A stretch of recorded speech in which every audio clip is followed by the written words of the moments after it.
of Union Budget, specifically the finance bill presented yesterday by our honorable Finance Minister in Parliament on direct taxes as well as indirect taxes.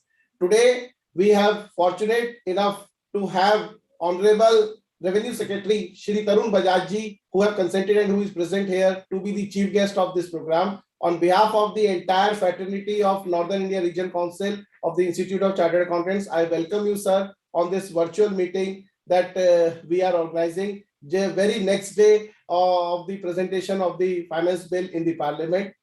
I also welcome Honorable Chairman of the CBDT, Shri Mahapatra ji, who have taken out time out of his very busy schedule for enlightening us and addressing all the chartered accountants. So I welcome you, sir, on behalf of the NIRC. Our tax guru, Dr. Girish Ahuja ji, who is having, I think, more than 10 lectures today. And since morning, he have delivered 2 lectures and he is with us. So I thank Dr. Ahuja for sparing time for us in this virtual program, and I welcome him also in this program. Along with me, we have our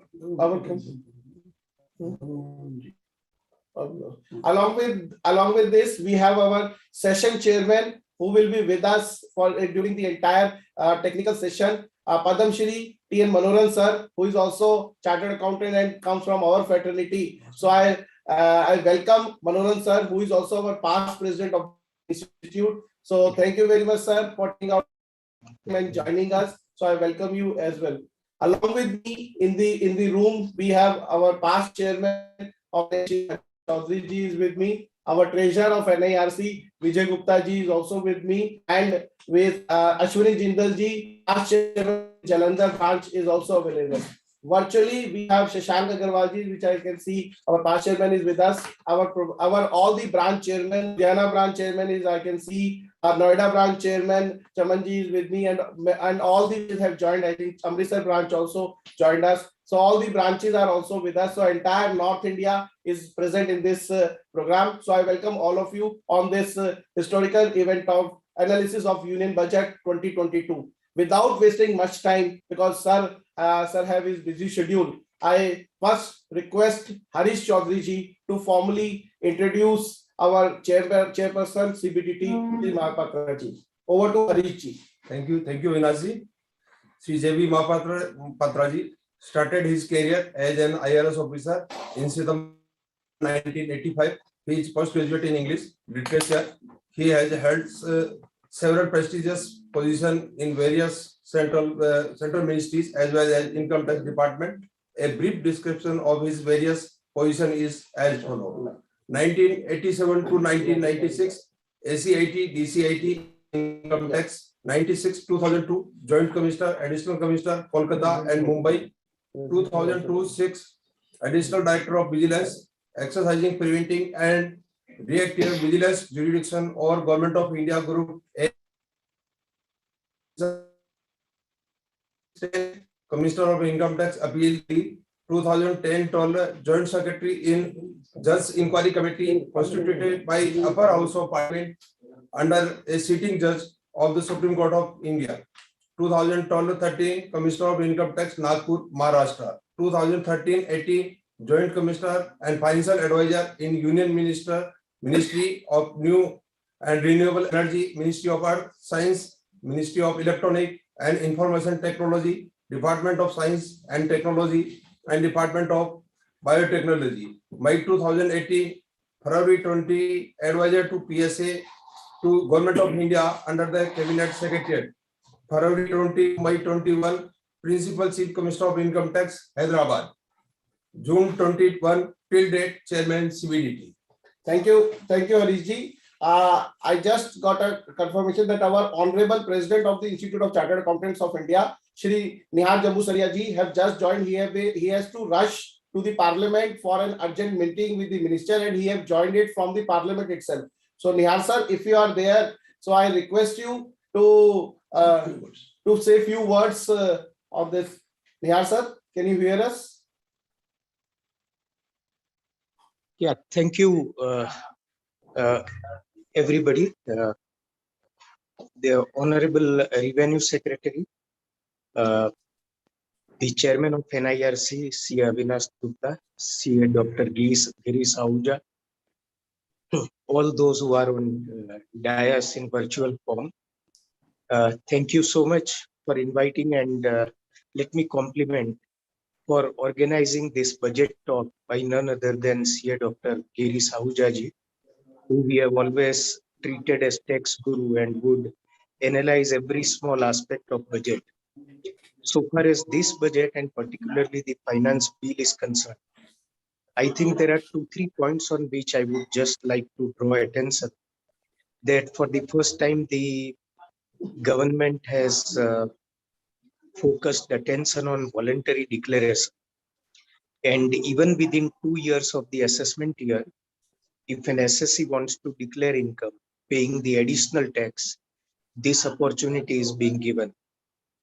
I think in some cases there may be errors, or in some cases soul searching, and if a person wants to declare, this is a good opportunity.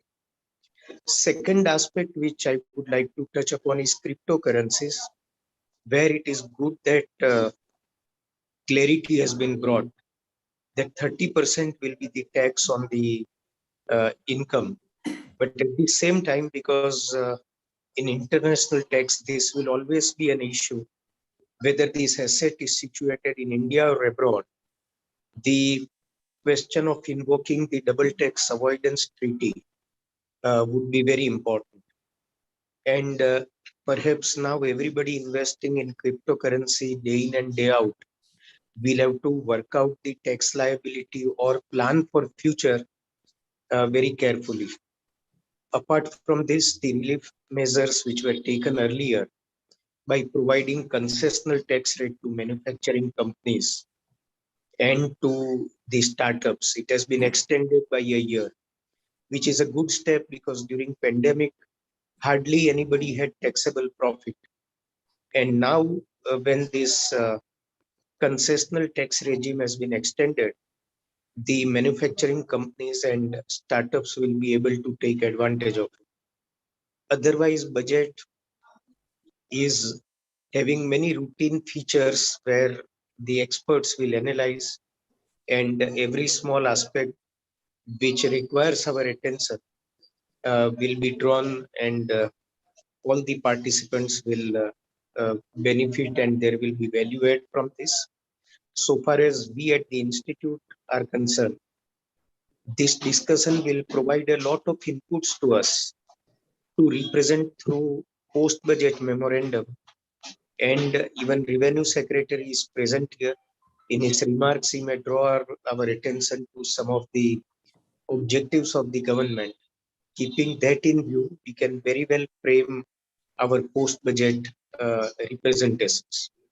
So with this, thank you once again for inviting, and I again send it back to you. Thank you. Thank you, President sir. Now I request our Honorable Chairman CBDT, Shri J.B. Mahapatra ji, for his keynote address. Thank you, NIRC, ICAI, Mr. Jambusaria, Avinash ji, RS also is here. I would have liked him to be here, to be hearing of the technical areas, whatever time he can spare to you, to be hearing the feedback from you, and glad to be seeing Girish Ahuja at least here, because we have been following up on his critical comments for many years, and we would be enriched by his inputs. My address would be mainly telling you that there are many things in this budget which have not been explored as yet. You will take time to grasp and digest what is there in the budget over a period of time. And as you look at this budget, you will come to realize that department, apart from the things which it has been doing over a period of time, is now expanding its ambit just to help the taxpayers in whatever way it can. never have or you seen an assessing officer giving an effect to any order which is other than the order of the Commissioner Appeal or the tribunal or the High Court or the Supreme Court. For the first time probably in the history of legislation, you have the 156 capital A, when an order of the adjudicating authority under IBC 2016 or of the NCLT effectively given by the AO. So this is, to me, this may be a small step, but it's a very significant, a signal moment in the history of this department. Giving relief in areas which have not been discussed, for example, in 170 capital A, after the restructuring, within 6 months of the restructuring, of the orders of the NCLT or the High Court or the appropriate tribunal, 6 months of time to be filing the return, right? Beyond the time allowed under 139(1) or 4 or 6 or 5. So these are signal, very momentous steps on behalf of the department.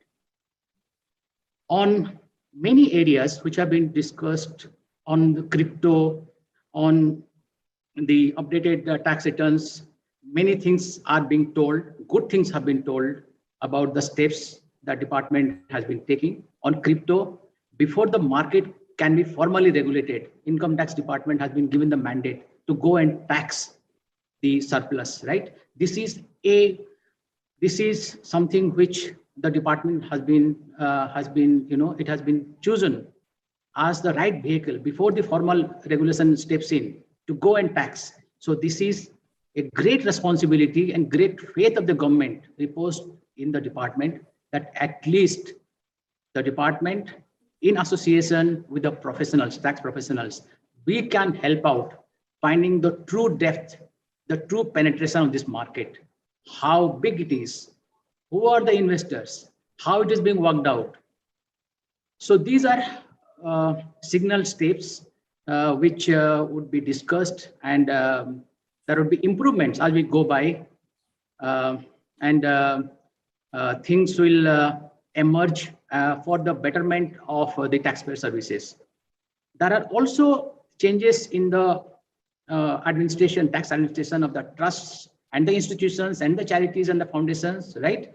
Once you go through the fine print, then you'll understand that probably for the first time, we are saying that you can be taxed without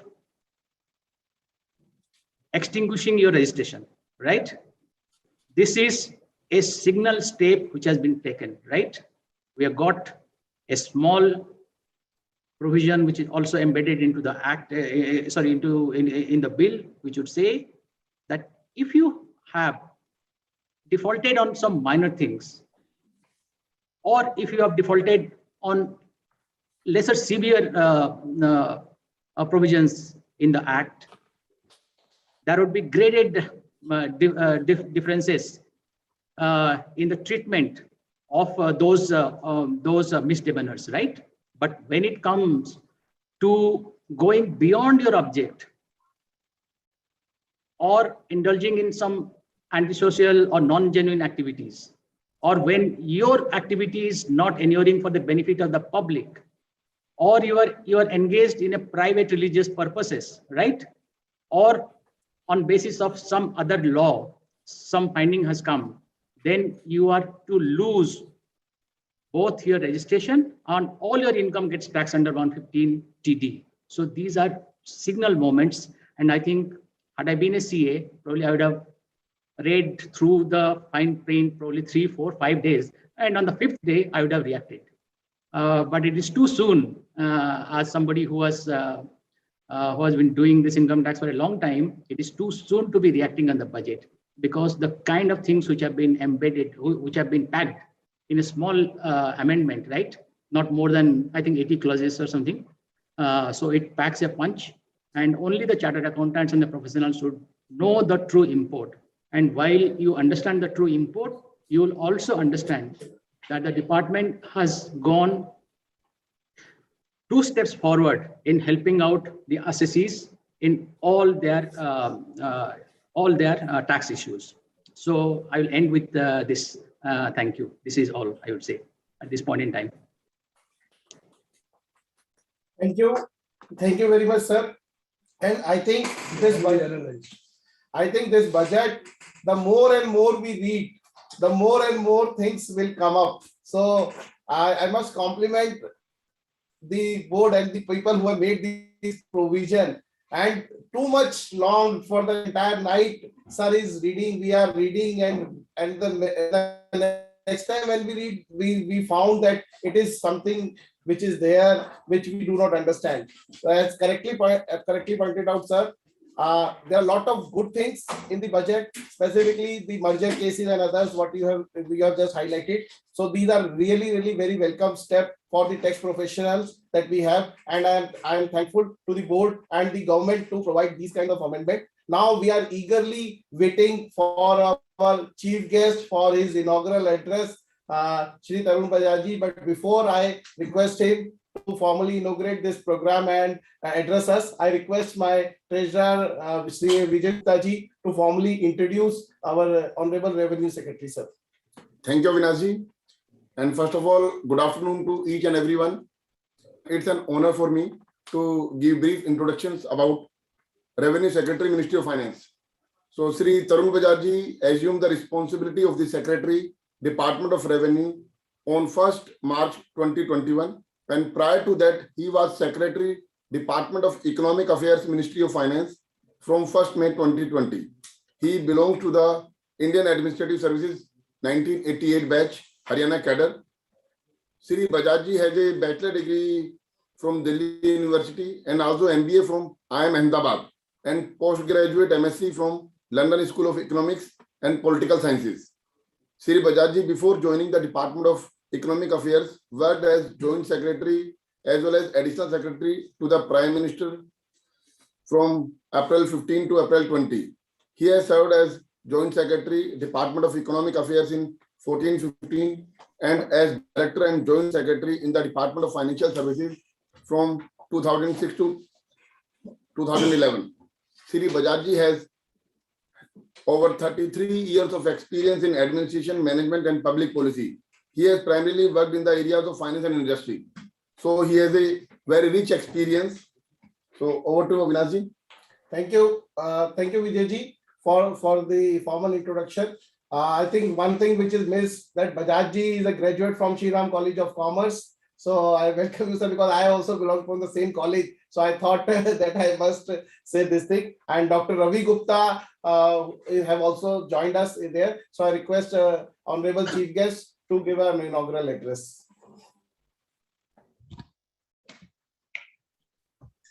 A very good afternoon to all the members of the Institute of Chartered Accountants of India. I understand Mr. Jambusaria, I don't know whether he's present or he's left. Mr. Gupta, Avinash ji, and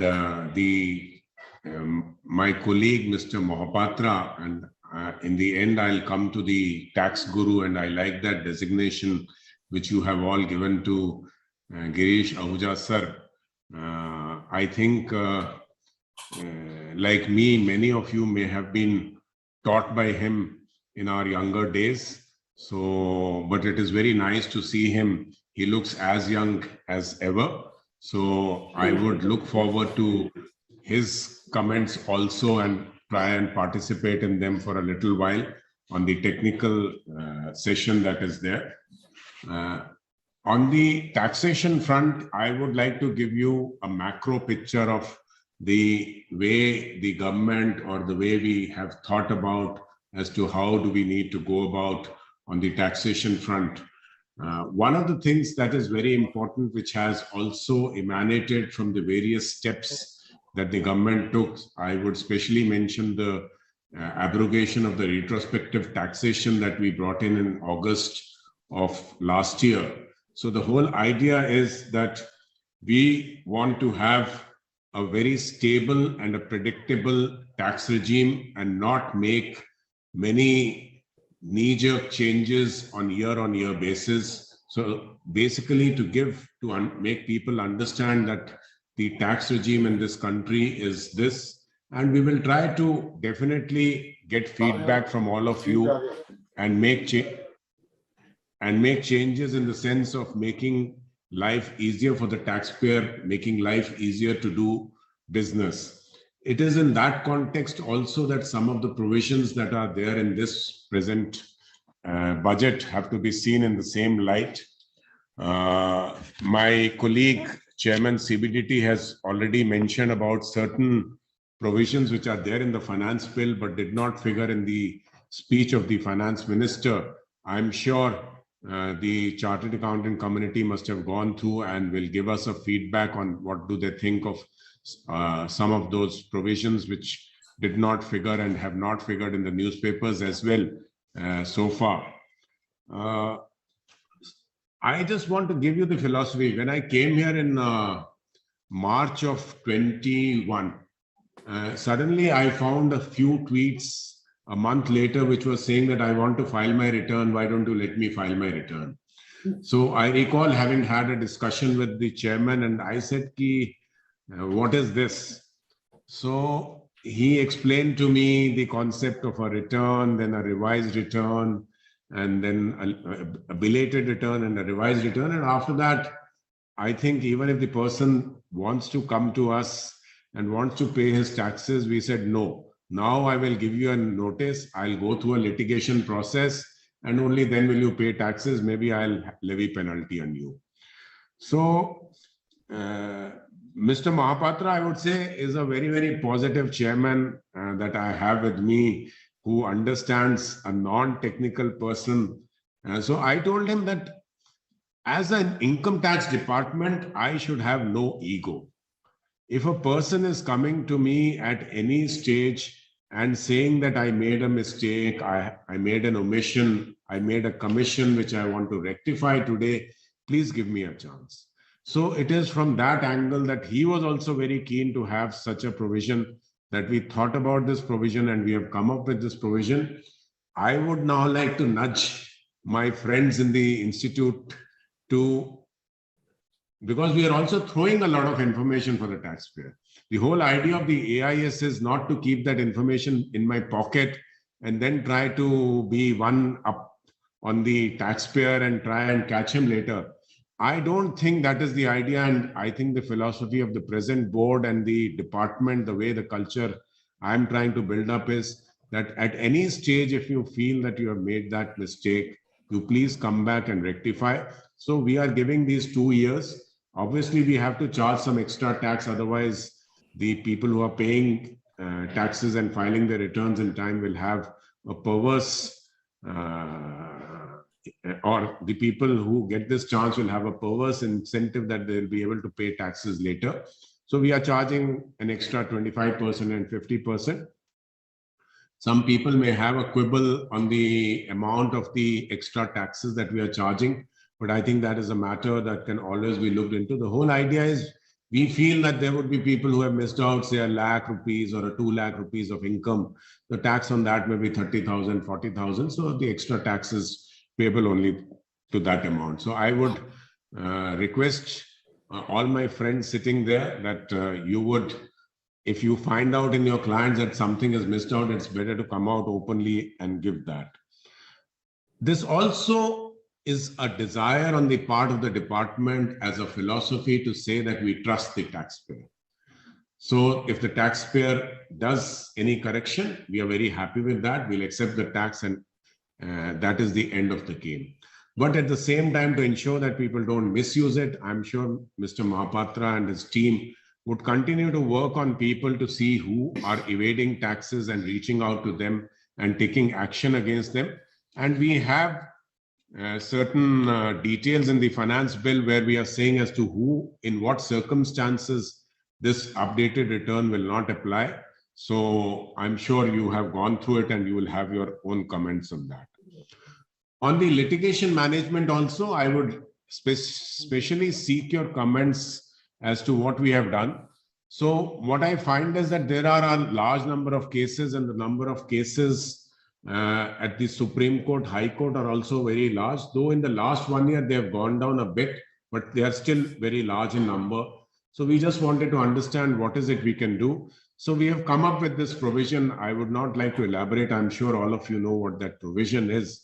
So just want to understand from you, from your comments also, whether this is workable and how do we ensure that while we implement this particular thing, how do we ensure that it is implemented properly, that we make use of it, and unnecessary litigation on the same issue with the same client or with the same taxpayer or with different taxpayers does not happen. So we are trying to do all that. The third thing which I want to mention is a question that I've been asked again and again, and there I would definitely like to throw some data and figures at you. Everybody has been asking me that you didn't give any relief to the middle class. So I don't know whether that message has come to you also, but I want to answer that I want to give my own viewpoint to the taxpayers on the tax side. On the economy side, I've already mentioned that we needed to spend money, so we needed money for that, and that's it. But I'll come to that a little later. In this budget, while we have not made any wholesale changes to that effect, but we have tried to bring in some parity between various differences that were there. For example, I see no reason why cooperatives should be charged any extra tax than the companies. So one of the corrections that we have made in this year is on the surcharge and the MAT for cooperatives. So I think that is something to bring parity. And the other thing is, which I thought would be welcomed and has been welcomed, is the surcharge on AOPs and the surcharge on the capital gains other than the listed or on which STT is paid. So to bring it down to 15%, which is from, say, even a high level of 37%. So those are the things we have tried to rectify to ensure that the simplification of the tax regime also takes place. This is another issue that I would like to touch upon before I close my comments. So one of the things that I'm asked is that your act is very complex. It's a dream for the chartered accountants.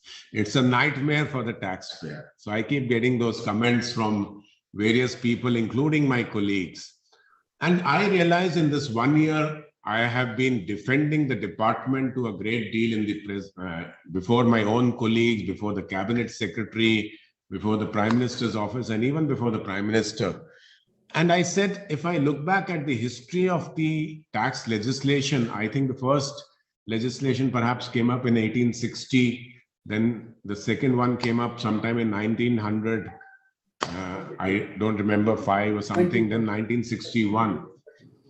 I think it is time for us to rewrite the act completely.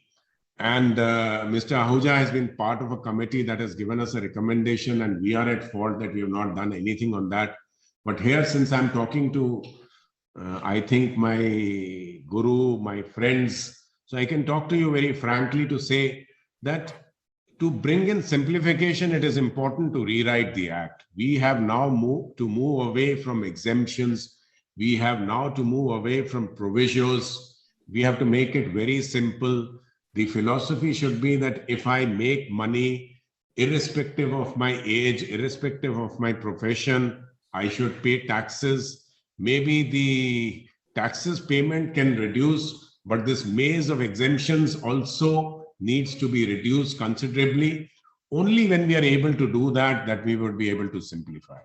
When I see the complexity in the act, what I find is from 1961 to 2021, various people, various lobbies must have come to the North Block, to the Revenue Secretary, to the Chairman, to the Finance Minister, saying that you create this particular provision for me, but I want to give it to Mr. Girish Ahuja, but I don't want to give it to Mr. Gupta. So I write a proviso that Mr. Girish Ahuja, who wears a blue tie, will get it, but Mr. Gupta, who wears a red tie, will not get it. So I'll make 2-3 provisions.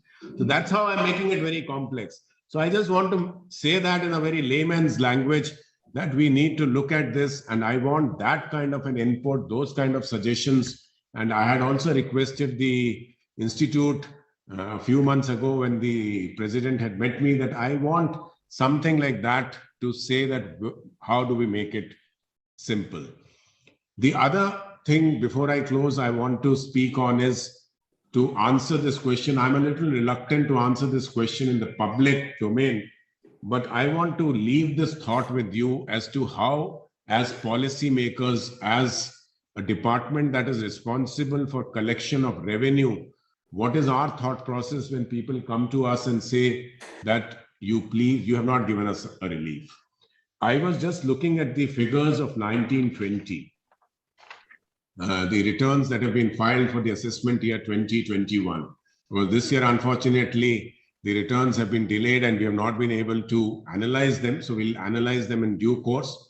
But when I look at these figures and I find that in the corporate tax, we have now taken away exemptions and given a lower regime of 22%.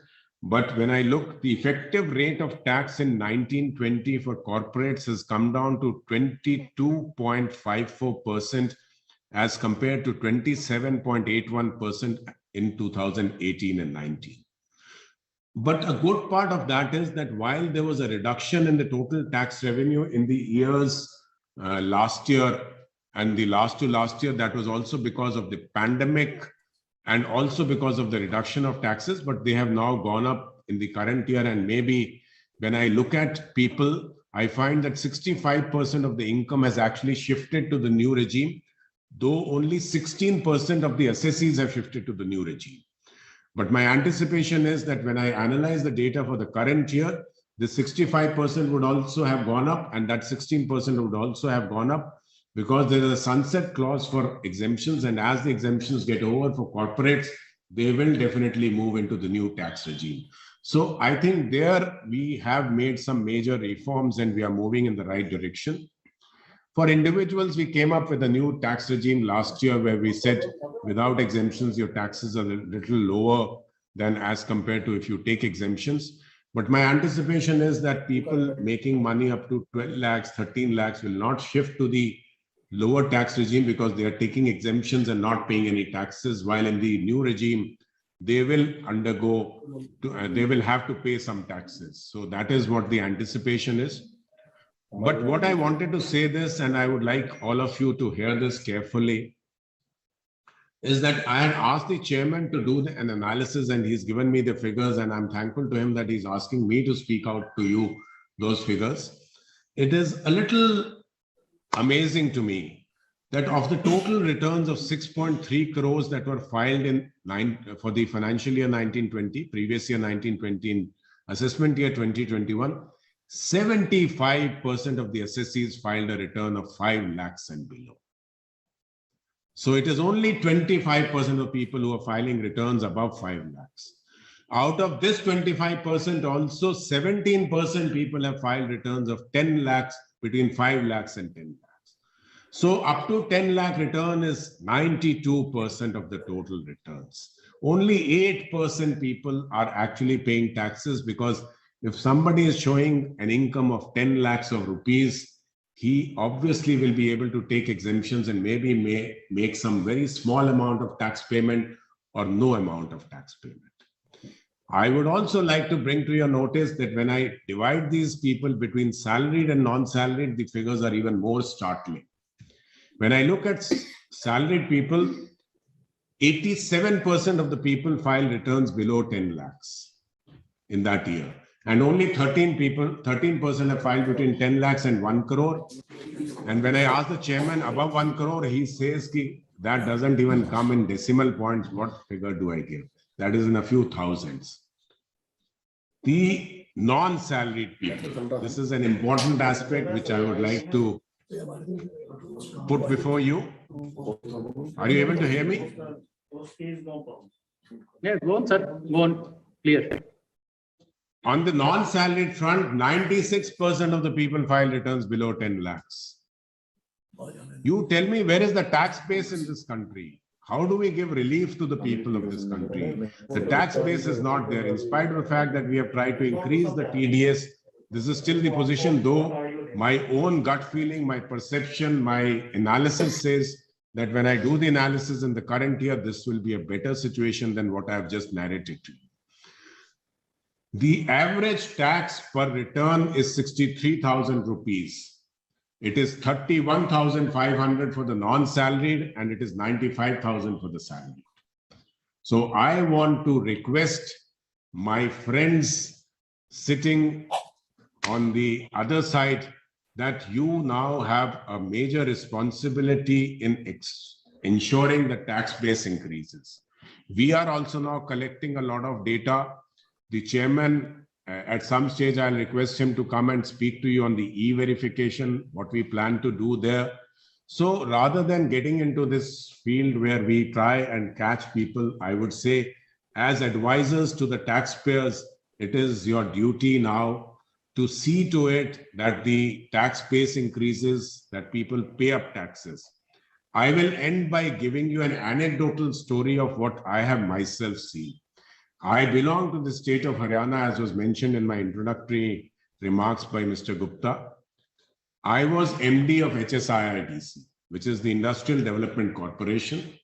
I came to Gurgaon and we had to allot plots based on interviews. And we used to look at financial data of the companies. They were all MSMEs. And each one of them would be showing a profit from his business of about 15, 20 lakhs. But each one of them had his wife who was taking tuitions. They were coming in BMW cars. They were coming in Mercedes cars. But everybody's wife was taking tuitions. Everybody's wife was having either a beauty parlor or a boutique. And the income from there was 5 lakhs of the income that was below the tax exemption. So I feel very sorry and sad about it, but I would request, please think about it, please talk about it. You are our messengers to the taxpayers. You have a great role to play. You have an important role to play. With these words, I'll thank you for having invited me and allowed me to speak to you very frankly. And as you have seen, I generally try and speak very frankly. Mr. Ahuja has met me twice, thrice. I have also spoken to him frankly whenever I have spoken. And I would like to be here for the next 15, 20 minutes to see if I can make out anything out of your technical session. Thank you so much.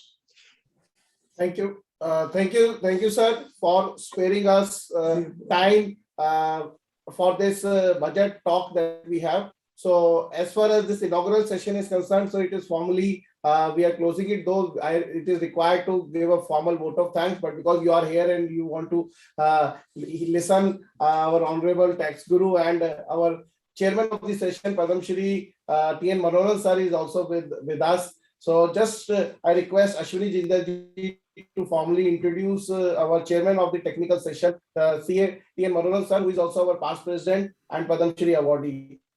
I acknowledge the presence of our newly elected Central Council member Raj Chawla ji, and Dr. Ravi Gupta, who is the current government nominee on the council, is also with us. So quickly, sir, can we? Thank you, Avinash ji and the panel for giving me this opportunity to introduce Padam Shri T.N. Manoharan ji. I am very inspired for her because I have heard sir when he was doing lecture time when the President of India came to ICAI function. Thank you, sir. T.N. Manoharan ji was born in the freedom fighters family with agriculture as the occupation. He is a chartered accountant, obviously we all know from the 38 years. He is law graduate also. He has authored many books. He was the president of ICAI in 2006-07. He was part of government nominee board for revival of Satyam. He has served the chairman of committee of accounting standard and taxation of CIII. He addressed training program at Nagpur Academy of Staff College and IT at the Judicial Academy. He has addressed renowned institutes, including reputed foreign university at UK, USA, as well as Australia. He served as chairman of Canara Bank for the 5 years. First chairman when government nominated from out of the ED's chairman. He was the first chairman of the Canara Bank, and as the administrator of Lakshmi Nivas Bank during November 2020 till bank. CA Manoharan ji is currently a member of the RBI Standing External Advisory Committee for evaluating application for universal bills. He is on Mahindra and Tech. CA Manoharan ji has received, is recipient of several awards, including the CNN, IBN, Indians of the Year from the Honorable Prime Minister of the country in December 2009. Manoran was conferred civilian honor Padam Shri award by the President of India on 7th April 2020. Sir, now the charge is in your hand. Please, sir. Thank you very much, Honorable Revenue Secretary, Mr. Tarun Bajaj, Mr. J.P. Mahapatra, Chairman of the CBDT, Chairman of the Northern India Regional Council of ICAI, C.A. Avinash Gupta ji, distinguished faculties for the technical session, and my good friends, C.A. Dr. Girish Ahuja and C.A. Dr. Ashok Batra, other elected representatives, both of the Central Council as well as the Regional Council, and my beloved members. It gives me immense pleasure to be part of this meaningful session on the Union Budget 2022 and share some of my thoughts as chairman of the technical session. I'm aware of the fact that, the Revenue Secretary will be in the session only for a short duration. Therefore, I would like to curtail my length of my observation so that he'll be able to listen to Tax Guru, Dr. Girish Ahuja, also for some time before he logs out of this session. Now, I'm confident that both the faculties, Dr. Girish Ahuja ji as well as Dr. Ashok Batra, will take us through the nitty-gritties, nuances of the micro level provisions and the implications as expected by both our chief guest as well as guest of honor in their address. Therefore, let me give a macro level perception of this budget. The world at large, while there can be two views always in the political arena, but the economists and also the sound professionals who are expecting India to become one of the powerful economies in the near future are happy that this budget is in the path of stability, growth driven, and in the developmental direction. From the long-term perspective, this is the best thing that could have been done in spite of the 2 years of pandemic situation. Because, in spite of pandemic situation, we saw India's resilience, both on vaccination front as well as on the recovery front, amazing, incomparable resilience across the globe. And now it is the time for us, as we find that the pandemic is gradually turning out to be endemic. Therefore, economy can gallop, can accelerate, and accomplish the vision and goals of the Honorable Prime Minister and ably articulated in the budget speech of the current year. We all know that India was in the 10th position in nominal size of the GDP in 2010. And in 2015, it could push in 2012 Canada and move to 9th position. In 2015, it pushed back Brazil and Italy to become the 7th largest GDP. And 2018, it overtook France to become the 6th largest. And in 2020 March, just before the pandemic, we even marginally overtook UK to become the 5th largest. But unfortunately, because of the derailment of the pace of the growth of the economic development in these 2 years of pandemic situation, again, UK overtook us and we are now the 6th largest with the 2.97 trillion size economy. And I am confident the dream of the finance minister and all well-meaning people, India has to gallop to 5 trillion economy, originally contemplated in 2024-25, I think will be deferred or delayed by 1 or 2 years. So let us say by 2026-27, we will accomplish 5 trillion. We would have overtaken UK, Germany, and Japan. And thereafter, I think we'll have to compete with China, which is now 16.86 trillion, and the US, which is 22.93 trillion economies. And for that, this long-term vision is required. Today, currently we are 75 years old, republic, and therefore next 100th year, centenary year. So next to 25 years is the vision that is being factored. That's why you don't find much of populistic measures or amendments or proposals in this budget. Justice Holmes said, you pay taxes to buy civilization. And later in McDowell's case, Justice Chinnappa Reddy commented saying, because taxpayers have to contribute for the growth and development of the economy. And after listening to the statistical data revealed by Honorable Revenue Secretary, you will agree with me. He rightly said, you should not resort to dubious measures, colorable devices for suppressing your income or lowering your tax rates.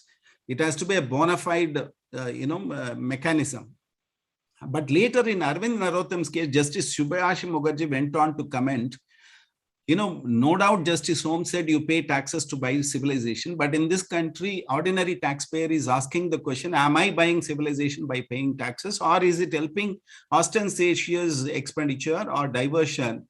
And he went on to conclude, unless it is demonstrated that the taxpayer money is utilized for development and growth of the economy, no amount of moral sermons will motivate anybody to come forward and pay taxes. And I am, I got recognized by CBDT as a platinum taxpayer because I take pride and very patriotic in paying my taxes. So therefore, I am saying, I am enthused to say, in the last, 6-7 years, you can find that the government, the taxpayer can be very proud that he is contributing to buy civilization.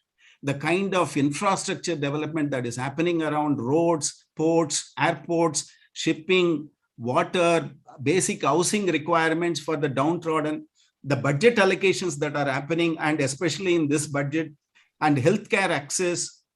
So all these things are going to lead to a proud moment for every taxpayer, and there has to be a cultural shift, mind shift.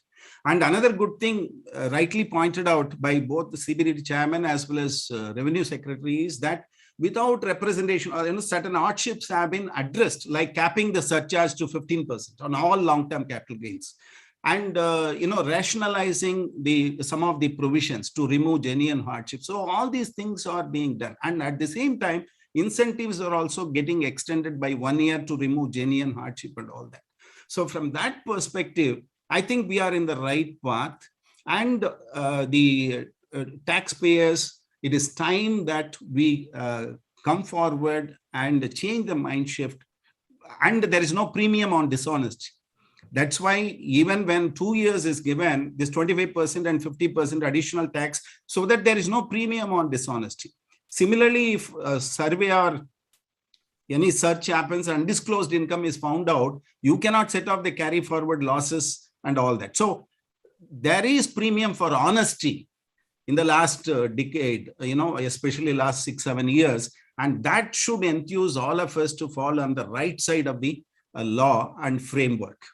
And another important theme of this government, which is consistently being followed and pursued, is Make in India, Startup India. In fact, today, 14,000 startups are there in Indian ecosystem. India is the third largest startup ecosystem in the world, next to US and China.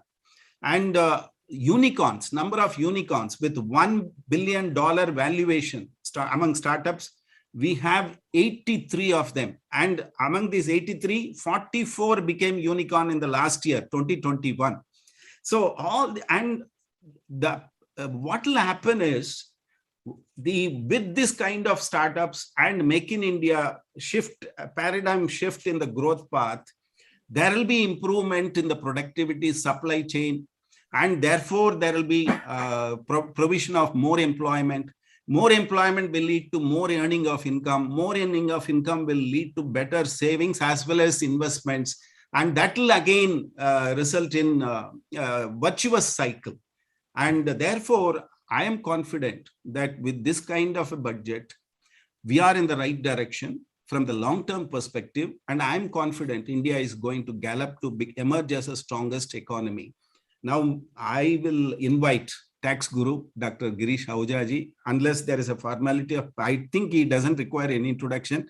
Even Revenue Secretary has rightly introduced him. So anyway, whatever subject to whatever formalities you feel appropriate, I invite Dr. Girish Ahuja ji to make his presentation so that both our chief guest and guest of honor will have at least some time to listen to. Over to you.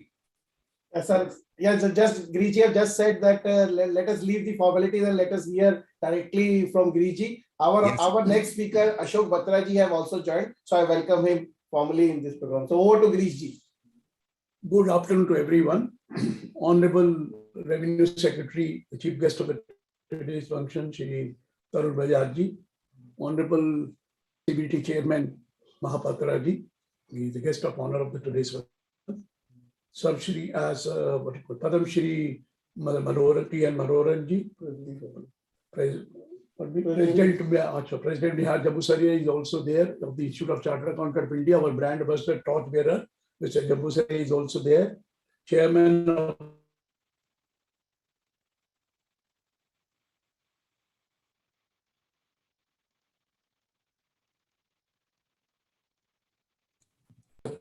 the CA fraternity and the ladies and gentlemen. Well, let me tell you the very first step. But people, it is not a populist budget. I understand. There's not give you some concession. They will give you some increase in ETC, or they will give you some benefit of the home loan or something. I knew it is not possible.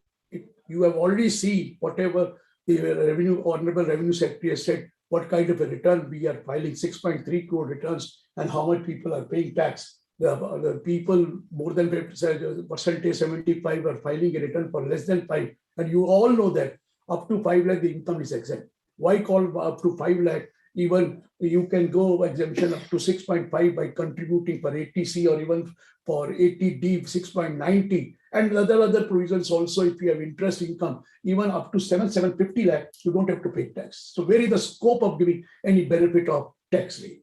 And secondly, what I was trying to understand, that only benefit which could have been given, that was an ATD. But yes, one promise which was made on 25th June by giving a press note regarding COVID expenses and the reimburse all the payment, ex gratia payment made by the employer to the family of the deceased. But we all together give this contribution or ex gratia payment to the family of the deceased. The exemption, of course, is up to 10 lakh. But it appears when it has come into the print that if we are able to contribute more than 10 lakh, it appears the whole amount will be taxable. According to me, if I suppose we have all of us contributed and given to that family of the deceased, let's say 15 lakh, the amount which should be taxed is 50 lakh minus 10 lakh, 5 lakh. But the language appears to be that the whole amount of 15 lakh will be taxed because it is beyond 10 lakh. So that point, of course, I wanted to point out. Let me tell you the wonderful provision, which Revenue Secretary has very rightly said, that of updated return. We had recommended this. I remember when we were redrafting the income tax law, that there is always a possibility that there is some omission and it is not intentional. Now that you have given the intentional part also, it is not intentional. I may miss some interest. I may miss some dividend. I may miss some income. I may miss that this is a rural agriculture land, its income is exempt, but later on realize, no, the income is not exempt. So I have no possibility of filing a return because last date of filing a revised return also is 31st December, earlier it was 31st March. How could I file? I'm honest man, I want to pay, but I have no alternative. Only the alternative was that you pick up and you go for proceedings under 148. I will be put into difficulty. I want to pay tax there and then and forget about this. That I am aware from that my worry that what will happen. That income has not been shown. Maybe it is small income or more income. Some or other I have missed it. It is my omission. So very good provision by introducing section 139(8)(a) for filing a return of income. If That is, you maximum, of course, is 2 assessment year, 2 years or 24 months from the end of the relevant assessment year, you can file updated return. The only point where I have little grudge, nothing but, you agree that you have to pay 25% of what you call additional tax and interest. I am ready to pay if you are taking the interest, then 25% should be the additional tax only on the tax amount and not on the interest purpose, or 50% if it is 2 years. So there I have my request that please look into this. 25% ready. If it is 30%, I'm going to extra 25%, no problem. If I'm in the slab of 30%, I have to pay 50%, no problem. That is maximum 45. But the amount of interest for those 2 years, I will be paying the interest also. And in addition to that, I'll be paying 25% of that interest even in the first year, or 50% of interest by 2 years. That part you can see will be of great interest to us. But let me tell you, wonderful has been done. And the department has been proactive. Nobody knew what will happen to these virtual digital assets. Always talk about cryptocurrency. Is not a cryptocurrency. There are so many types of virtual digital assets which are being developed, and we did not know what will the liability. Somebody said it will be not taxable. How do you come to know? 115 BBH, where you are going to tax them at a special rate. I'm not denying. There's no question of giving that. It is not a capital. Had it been capital gain, you would have. It is not in the definition of capital asset. Obviously, this income will be taxable under their income from other sources. I fully agree with that. And to monitor that, the provision relating to TDS, that 1%, is very good. So that we, when it is made for a consideration resident, we can do that only. It is only for a case of a resident. The question is able to monitor the whole consideration if we know what is the amount. If there is a TDS deducted, it will reflect in 26 years. Everything will come to know about this. It's a good process, but only one thing is there is no clarity. Very good, no additional expense except cost of acquisition, no setup will be allowed either from this income. One small doubt people are asking me, but according to me, there should not be doubt. Suppose there are 2 types of virtual digital assets. In one asset, I incur a loss. In other asset, I get a profit. So will this profit be set up or will the income? According to me, it will be, because these are transaction of virtual digital asset, 2 transaction, 3 transaction, 4 transaction. What is to be included in the income is the total income. So according to me, but people have doubt if the clarity can be made. But let me tell you, I thank this time memorandum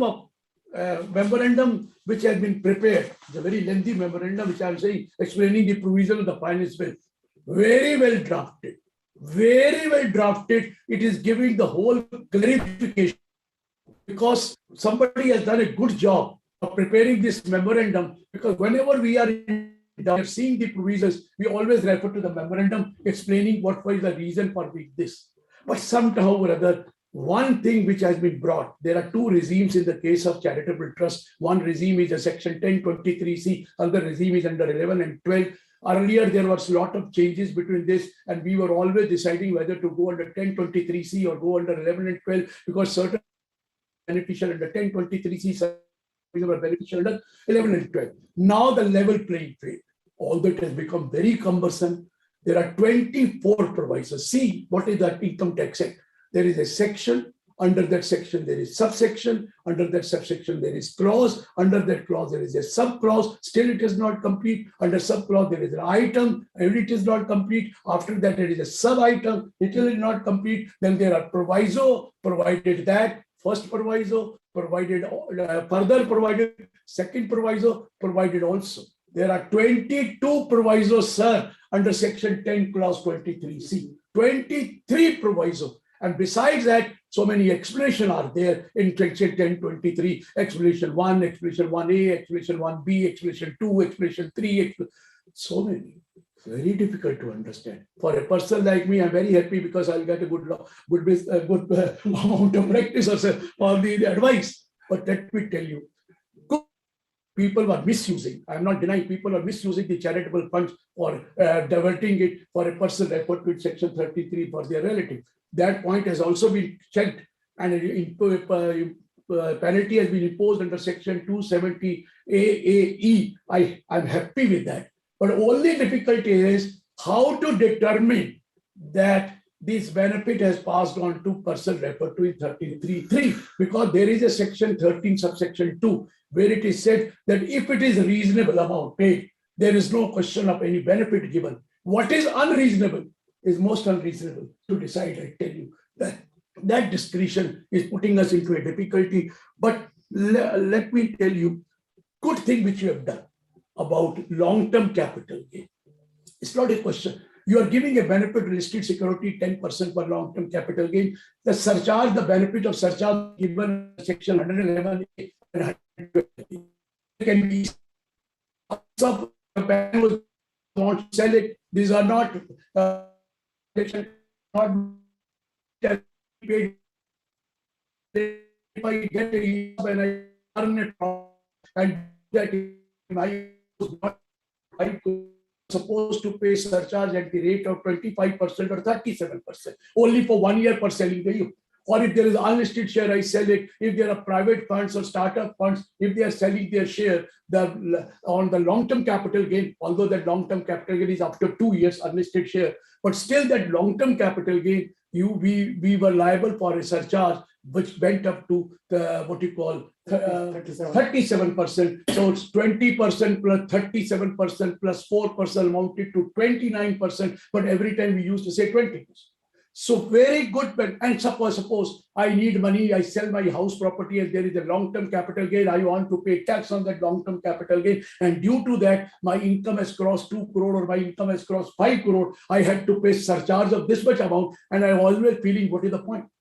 So now at least I know that maximum, even if I cross 2 crore or if I cross 5 crore, maximum will be 20% plus 15% plus 4%. Like dividend also.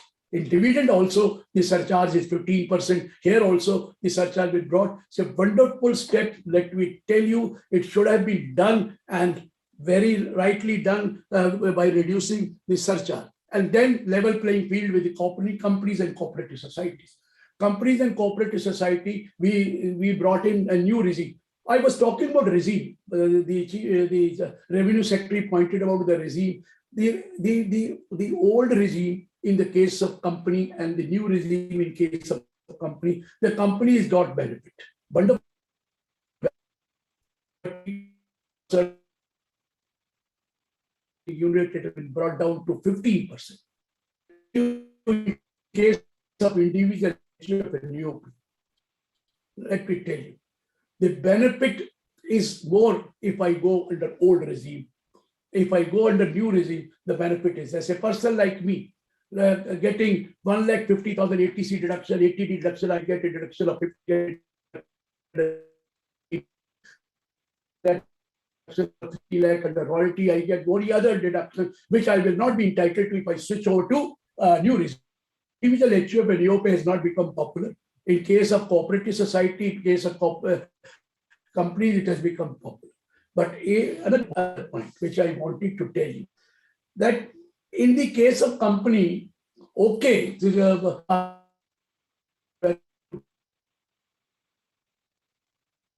credit or not, but here it appears to me even standard deduction is not allowed. Who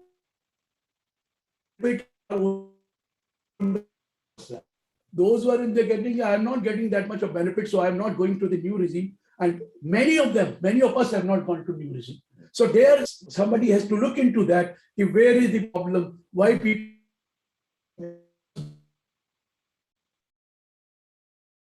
The case of company or all that. Sir. Please. Say something.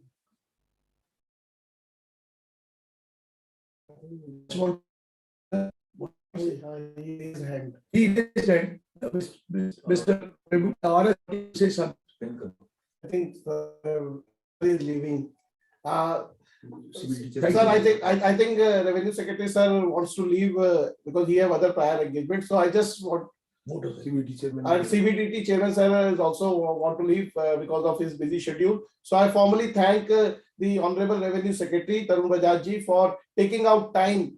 Though he had promised to be there for 15-20 minutes, but he is present for last 1 hour. And our Honorable Chairman CBDT JB Mahapatra ji is also here. Though we also requested him for 20-25 minutes, but he is also there for the entire 1 hour. So I formally thank both the honorable personality to be there with us on this budget talk. So thank you very much, sir, for your insight and for your. Sir, let me add, I have not gone clause by clause. Now the discussion will be clause by clause. We have read everything, and I can go to clause by clause for each and every section. Absolutely. But one more So, thing. yeah, Wanted to say something, sir. we look forward to your feedback. Sure, sir. Thank you, sir. Thank you. Thank Thank you. you, sir. Thank you, sir. Thank you, sir. Thank you all the. Thank you, sir. All the. We are really thankful. So coming back, let me go now clause by clause discussion on the provisions which have been brought in the finance bill. The first section 2 clause 42C was amended last time. Meaning of some sale was changed, but there was one mistake. Now they have rectified.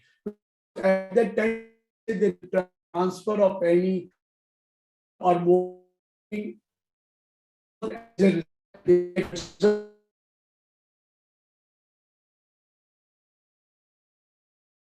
word was there. So that was the mistake which was committed last time, and it has been rectified by deleting the word sale by inserting the word transfer there. That was one. The next section is section 2 clause 47A, giving the definition of virtual digital asset. The definition is given in virtual digital asset under section 2 clause 47A, but the taxability of that virtual digital asset is given under use inserted section 115 BBH. The provision relating to TDS are given under 194S. And if I make a gift of the virtual digital asset, the provisions are given under section 56 of section 10. So I'll be combining all these 4 sections to give you the idea about the taxability of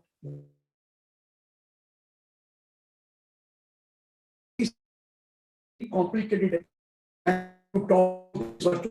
People always think virtual digital asset is only cryptocurrency. It's not only cryptocurrency. They said virtual digital asset means any information, any code, any what you call token or any number which has been generated by cryptographic means. Generated by cryptographic means, what is generated? The generation of information.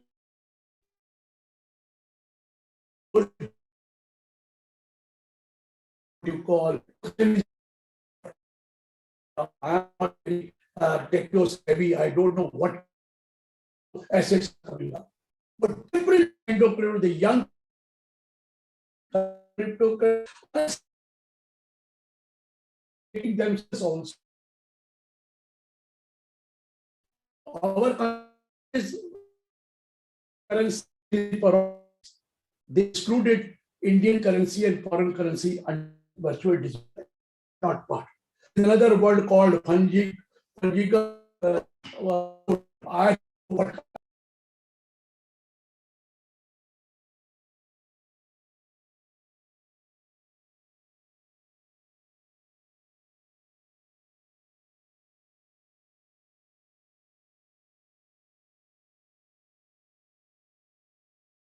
now?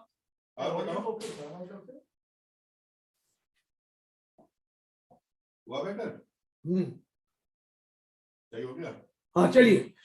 Now I am coming to the new section 115 BBH, which says if the total income of an assessee includes any income from the transfer of virtual digital assets, then such income, which is on account of transfer of digital, shall be taxable at a special rate of 30%.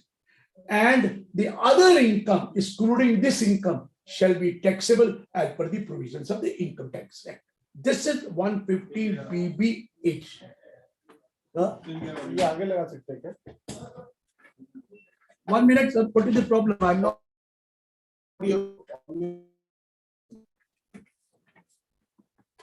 क्या आगे लगा रहे हैं? आगे लगा, वहीं रख दो। Now, what is the provision? 115 BBH. They say, look here, we are going to tax you under 115 BBH at the rate of 20%. But there is a possibility that the payment or the consideration may be in kind. The consideration may be in kind, or the consideration may be exchange of another digital asset. Now, how would you? And now there is no need to deduct. Sorry, I'm coming to.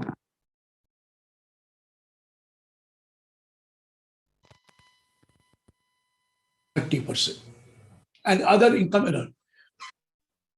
The point now I'm taking you to what you call TDS 194 ACS. What is the 194 as saying?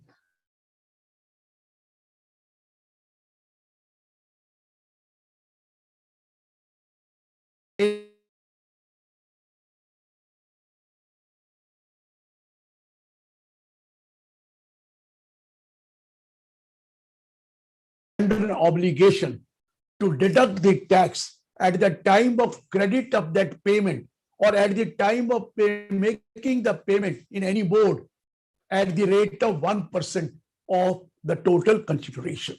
You have to deduct TDS at 1%. Now, it is quite possible that the consideration may be in kind. Then when the consideration is kind, how will you deduct the TDS? Or the consideration may be exchange of another virtual digital asset, or consideration may be partly in cash and partly in kind. The law has said if the consideration is kind or exchange of asset, you will ensure that tax has been deducted. How will you deduct? You will collect the money from him and deposit the tax, because you are giving in kind, so you will have to collect this. And if you pay yours, then you will have to gross it up.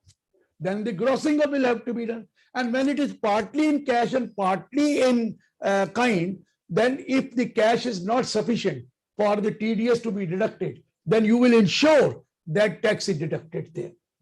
Then they have said there is no need of TAN to be taken for that.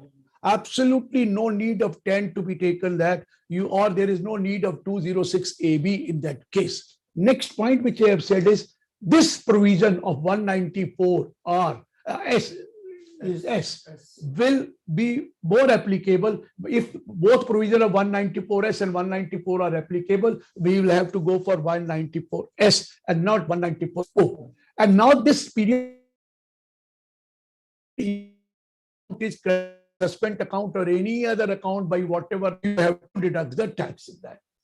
Provision says if a certain clarification be given, subject to be given, the government with approval, the CBD with the approval of the government may issue guidelines to clarify certain points. The next section says that these will be placed on the table of the parliament, certainly we need over time. So my point is, no DDS to be deducted if the amount of consideration paid by a specified person does not exceed 50,000. And for any other person, it does not exceed 10,000. If you are making a payment to the supplier, to this vendor, to the seller of the virtual digital currency, and the amount of consideration does not exceed 50,000, and you are a specified person, amount 50,000 is the limit. And if you are not a specified person, 10,000 is the limit. So specified person means there is an individual ratio who's carrying on a business or profession, but his total turnover, total sale does not exceed 1 crore, or if he is carrying on profession in that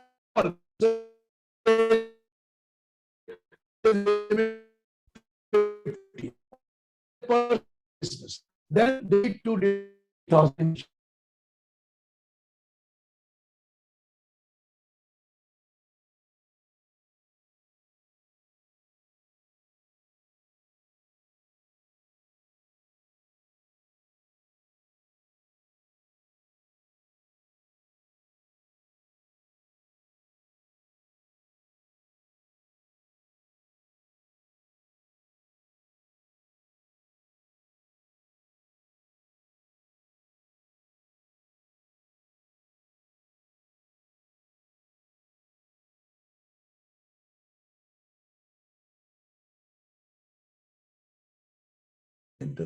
Okay, sir. Carry on, sir. Yes, let me tell you. Another point. Now, suppose this is a virtual digital asset. You don't want to, you want to give this virtual digital asset, or you want to give it at an inadequate consideration. I tell you. Now, the point is, you all know that if there is a movable property and the value of that movable property exceeds 50,000 and you give without any consideration, the amount is taxable under the head income from other sources in the hands of the recipient. But definition of movable property so far is that movable property includes shares and securities, it includes jewelry, it includes archaeological collections, drawings, painting, sculpture, and bullion.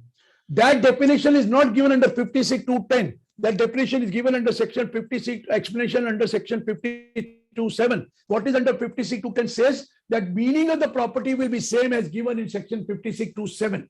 But now what have they said in 56.210? Meaning of the property shall be same as given in 56.2.7, but shall include virtual digital asset.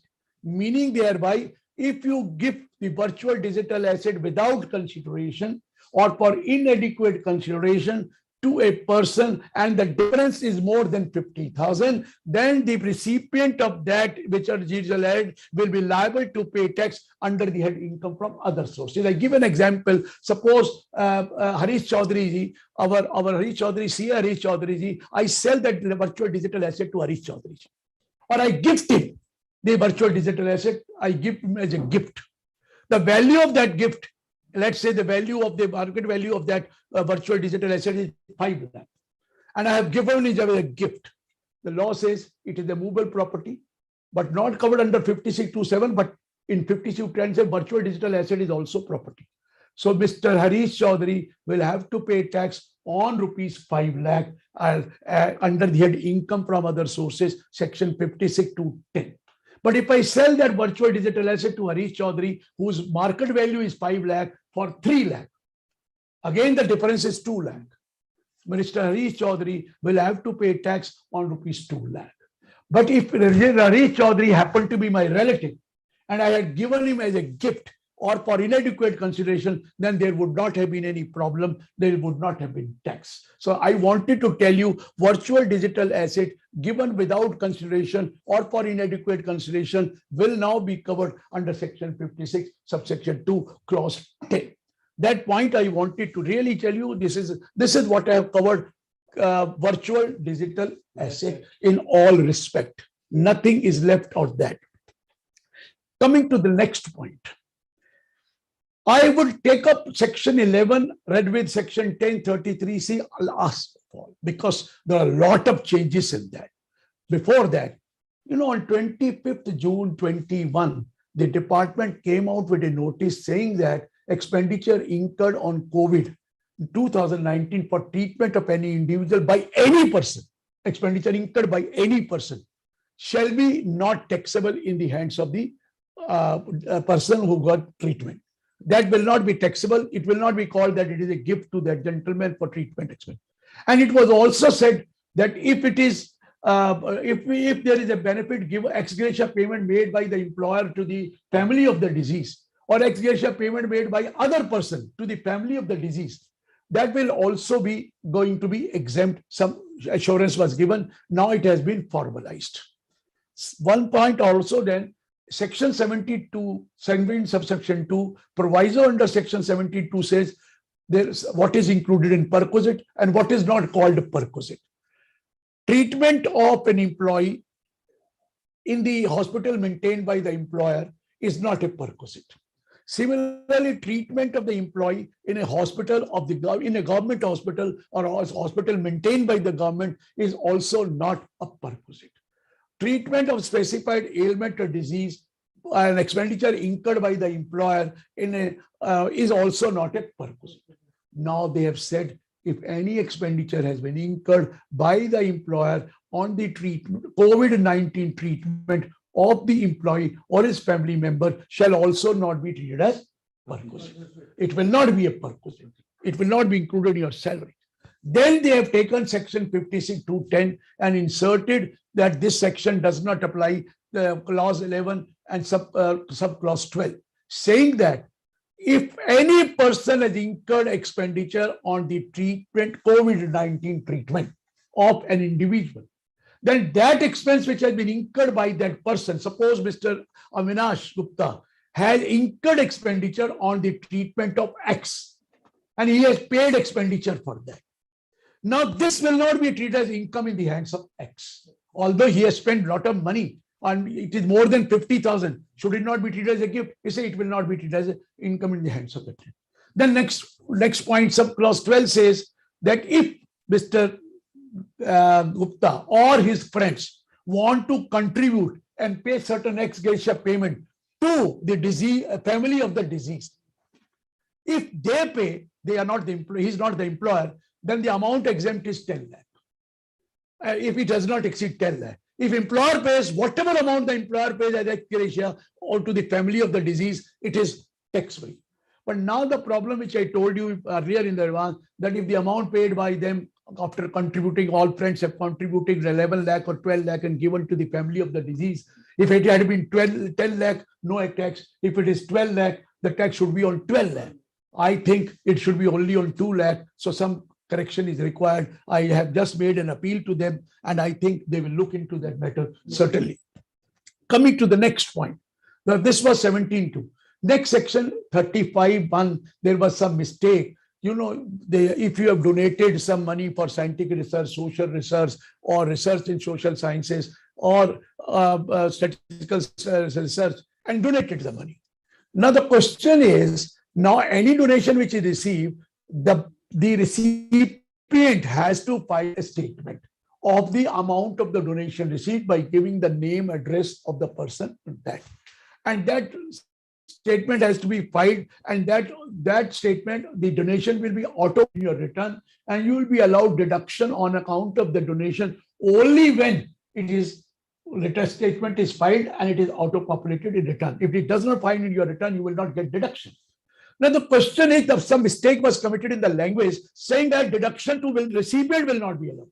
It's not a deduction to recipient. Deduction to the donor will not be allowed if the statement is not filed by the person who has received the donation. So that correction has been done. And then there was an explanation, remember under section 37, there is an explanation that if there is an expenditure which is for an offense or prohibited by law, that will not be allowed as deduction. Right? The explanation says. But the idea was taken and some judgment was also done that this is only not allowed if it is an offense or prohibited under the Indian law. Or if it is an offense or prohibited under foreign law, it will be allowed if you have incurred expenditure. Or if you have paid a compounding amount to that to the foreign agency, it will be. Now they have clarified, look here, whether it is under Indian law or foreign law, if the expense is the nature which is offense or which is against the provision prohibited by the law, we will not give you deduction on account of that. Clear, sir? That was 37. Two judgments of the High Court, one Sisa Goa Limited and the another Chambal Fertilizers in the Rajasthan High Court. They said health and education tax will be allowed as deduction. Whereas under section 40A I2I, it is said that tax is not an allowable deduction. Tax on to profit or gain or business or profession is not an allowable deduction. They said that is tax. or it can be surcharge. But health and education tax will be allowed as deduction. These two judgments came, which says this is allowed as deduction. People started taking it. Now they have clarified by inserting an explanation saying that tax not allowed. It has been said in 40A, tax specifically will not be allowed deduction, and that tax will include not only the tax but also the surcharge and health and education tax, meaning thereby this health and education tax will not be allowable as deduction at all while computing the income under their business or profession. Clear, sir? That the judgments which were there now were overruled by inserting an explanation under 40. This was another point. Coming to the next point, there is section 68, 69, 69, 68. I will come to 68. In 68, what is the law? If any sum is found credited in the books of account of the SSC and the SSC does not offer any explanation of the nature and source of that sum, or offers an explanation which the opinion of the AO is not satisfactory, then such amount shall be treated as the income, deemed income of that person. But there is a proviso added because of certain companies getting share application money, share capital, share premium, and they used to give the source, the person who has invested, but they never used to say that person who has invested, what is the source of that person? That was not there covered in. So a proviso was added in case of a closely held company, a company in which public are not substantially interested, if they receive any amount as share capital, amount as share application money, or share premium, the company has to prove or satisfy the source of source, not person who has invested in the share capital, but also the source of that investor. Source of source should also be given, and it should be to the satisfaction of the assessing officer. Then only we will not treat it as under 68. But if we are not able to give source of source, we will treat it as income covered under undisclosed income covered under 68. That was the point which was coming on regularly. Now, what has really happened is they have inserted one proviso before this. Now, if you have borrowed, if there is amount found credited in the form of loan or in the form of borrowing or any other amount, it is found in your books of account, there is a loan, there is a borrowing, or there is some other amount. And in this case also, like proviso 2, the share capital, share premium, you will have to give the source of that loan. Suppose I have borrowed the money from Harish Chaudhary ji. I said I have borrowed from the Harish Chaudhary, I have given the account statement of Harish Chaudhary, I have given the affidavit of Harish Chaudhary, I have given all those details of the Harish Chaudhary. But no, I will have to prove the source of the Harish Chaudhary when he has given loan to me. Loan, where from he has brought that money to give it to me? क्योंकि क्या होता था, पैसे जमा करा के loan दे दिया हो, वो दे दिया हो, सोर्स का सोर्स भी लेना पड़ेगा. अब लिखिए, रुकिए, बड़ी इंटरेस्टिंग बात है, ये मैं मान गया, लेकिन यहाँ कोई एक्सेप्शन नहीं है. Suppose I have borrowed from bank, I have borrowed from financial institution, I have borrowed for NBFC. Will I have to give the source of bank? Whether they will give us, or whether they will provide us the source? According to me, the word used is may. So it may be for NBFC. Give the source of the NBC also, because NBFC also might be playing some dirty games and showing that. So that was the reason for not giving any exception. But I appreciate that these days loans are given, borrowing, and it may be fictitious loan, it may be your own money routed through the loan, but now you will have to give the source of that. I have no source of that, and that should be satisfaction of the A. So this 68 section, the amendment which I have told you, then there is, what people used to do is, let's say that if there is undisclosed income under 68, 69, 69A, that it will be treated as a business income. And if I have a business loss around without appreciation, I'll be allowed to be set off in business income. Or there are people who used to say that since my stock, there is a surplus stock, you can treat a surplus stock as income, but that should be business income. And I should be allowed to set up my loss of the brought forward loss or unabsorbed depreciation from there.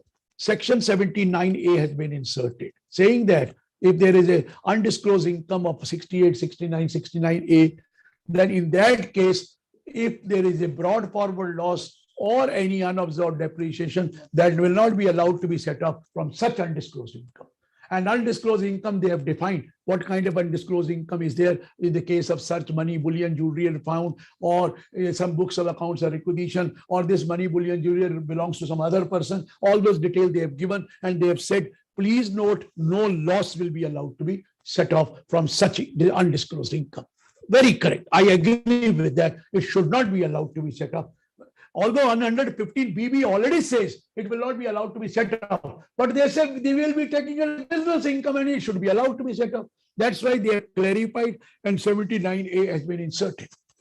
Some small changes in section 80 CCD. Earlier, employer contribution for non-government employee allowed a deduction up to 10% of the national amounts contributed to national pensions. 10% of your salary. 10%. It was allowed as a 10%.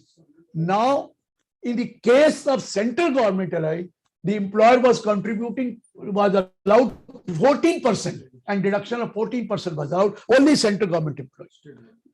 The state government employee, their deduction was only up to 10%. Now that also raised to 14%, but that is central and state government. All of it remains 10%. 80DDD, when sometimes you have to happen that I have taken a policy for the benefit of a person with disability or person with severe disability, so that I don't know whether I will survive or not, who will look after that person who is dependent on me, and he's a person with disability.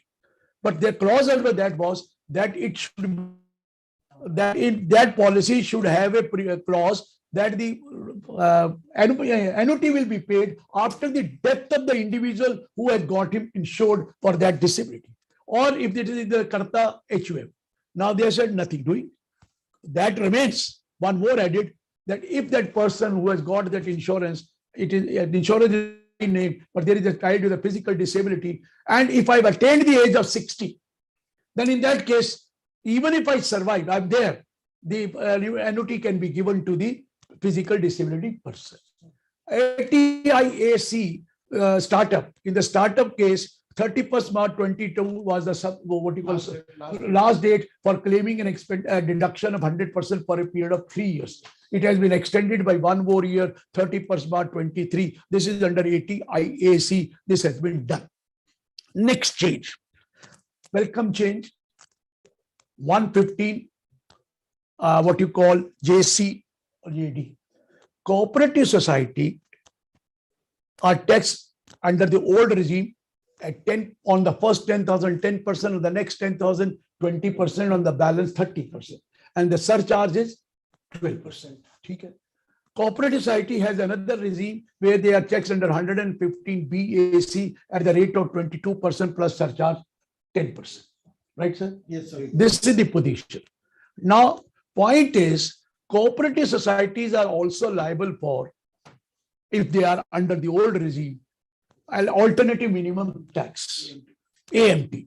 If they are under the new regime, there is no AMT. But if they are under the old regime for 10,000, they are liable for what you call this AMT. Now they have said AMT MAT is 15%, whereas the AMT is 18.5%. So they have brought down this AMT also from 18.5% to 15%. Another point, the surcharge. The surcharge in case of cooperative society is 12%. Am I right, sir? But surcharge in case of a company is up to 1 crore nil, 1 crore to 10 crore 7%, about 10 crore 12%. They shall vary the level playing field. Company paying tax surcharge at the 7 or 12%, a cooperative society paying tax at straight away if they increase go beyond 1 crore 12%. Now they have said, look here, in the case of a cooperative society also, if your income is above 1 crore but does not exceed 10 crore, the surcharge will be 7% instead of 12%. And if you go beyond 12 crore, 10 crore, the surcharge will be 12%. Another advantage which they have given, there is a consortium of companies forming themselves into AOP. Let's say in real estate, somebody has land, one has land, another is the developer of the land. Now they enter into an AOP. He is contributing land. He is constructing the building on that. Now we have formed a AOP. When it is a company, that surcharge that is also one. And when it is an AOP of company only, surcharge 37% that income exceed 5 crore. And there is not much in the and all that. So what of companies only companies, the surcharge cannot exceed .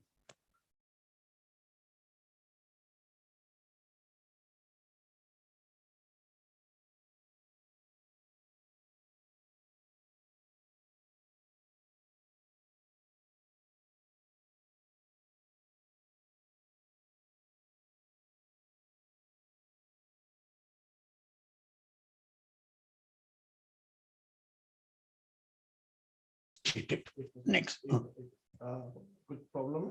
हाँ sir, net नहीं आ रहा ना sir, अभी दिक्कत है net. अभी अरे ये ओप्पो वाले से चला रहा हूँ। ओप्पो आपका है सर? हाँ मेरा है। चल जाएगा, सब चल जाएगा। चलो सर, आ गया ये ऊपर नीचे जा रहा है, आ रहा है, उतना ही आएगा सर क्योंकि नीचे नेट है। Please carry on sir. Next, can we proceed? Yes sir. I told you in the initial remark that a very good provision has been brought for filing an updated return. Updated return is some omission. You have not filed a return at all, or you filed a return under 139.1 or belated return under 139.4 or revised return under 139.5. You have already filed, or you have not filed. Later on, you find there is some omission of some income. The income, I have not been able to include it, that there was a taxable income, but some or other I missed it. And I am not given an opportunity to revise that income because the time limit for revising a return of income is very limited. And I cannot go under section 119 subsection 2 to take the benefit of that I should be allowed to file the return. That is a long process.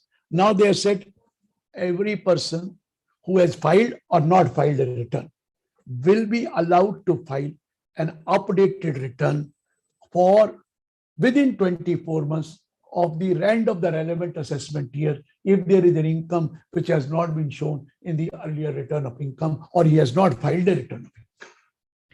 That point is very good, that I can now file a return, updated return. Updated two types, never filed earlier or updated filed earlier, but omission, I am including that. I am allowed to do this. So what I will do, I can file a return, but wait here. You can file a return, no doubt, I am not denying that fact. But there are certain conditions that you can, it's not that you can file a return of any type of income. Now, if there is what you call search, if there is a search case, a search has been done, or there is a survey which has been completed, I cannot file a return of those years where the search is initiated or this is completed. I cannot file a return when there is a reassessment or recomputation or anything is pending. I cannot file a return in that case also. I cannot file a return if of loss. I cannot file an updated return of loss. No question. I cannot file a return which decreases my liability, tax liability. It should increase. It decreases my tax liability. I cannot file a return. I cannot file a return which increases my refund or which allows me the refund. No refund is allowed under this case also. I cannot file a return. So there are certain clauses where I said there is no possibility of filing a return in that case. I cannot file a return if there is some violation done by me. I cannot. Otherwise, I'm allowed to file a return. But 139.9 says, look here, when you are filing a return, you have to pay additional tax along with the return. Then only it is, otherwise it will be called a defective return. Otherwise it will be called a defective return. You have to pay additional tax. How much is the additional tax? That has to be determined under section 140B. 140B says there are two cases. In one case, you have not filed a return in the past. In the second case, you have filed a return in the past and paid the taxes.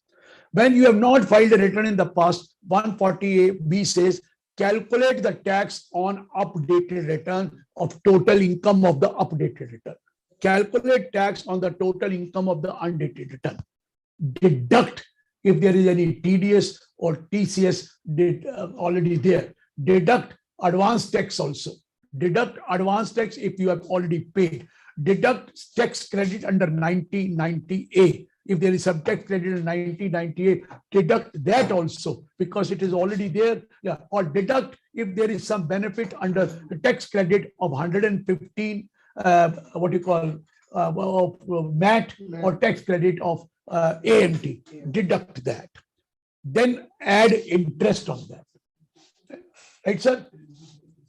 You will have to add interest under 234A, 234BC. And now you have to He's pay. asking a good question. Can a trust file an updated return? Any person can file it. 10B file 10B. 10B is not a return. 10B is a tax audit report. 10B is a tax audit report. 10B, a double B is a tax audit. Return revised करो तो 10B भी तो revise कर Sir. Updated return is a different. Revised नहीं है. It is updated not a revised return. updated Updated return you can file for 2 years by paying taxes. In the case of trust, you normally claim exemption. That exemption is not there. So already the tax return says if you don't file a return of income before the due date under 139 months, exemption under 11 and 12 will not be allowed. Exemption under 1023C will not be allowed. So there is no question of getting it. Return file करी हुई थी sir.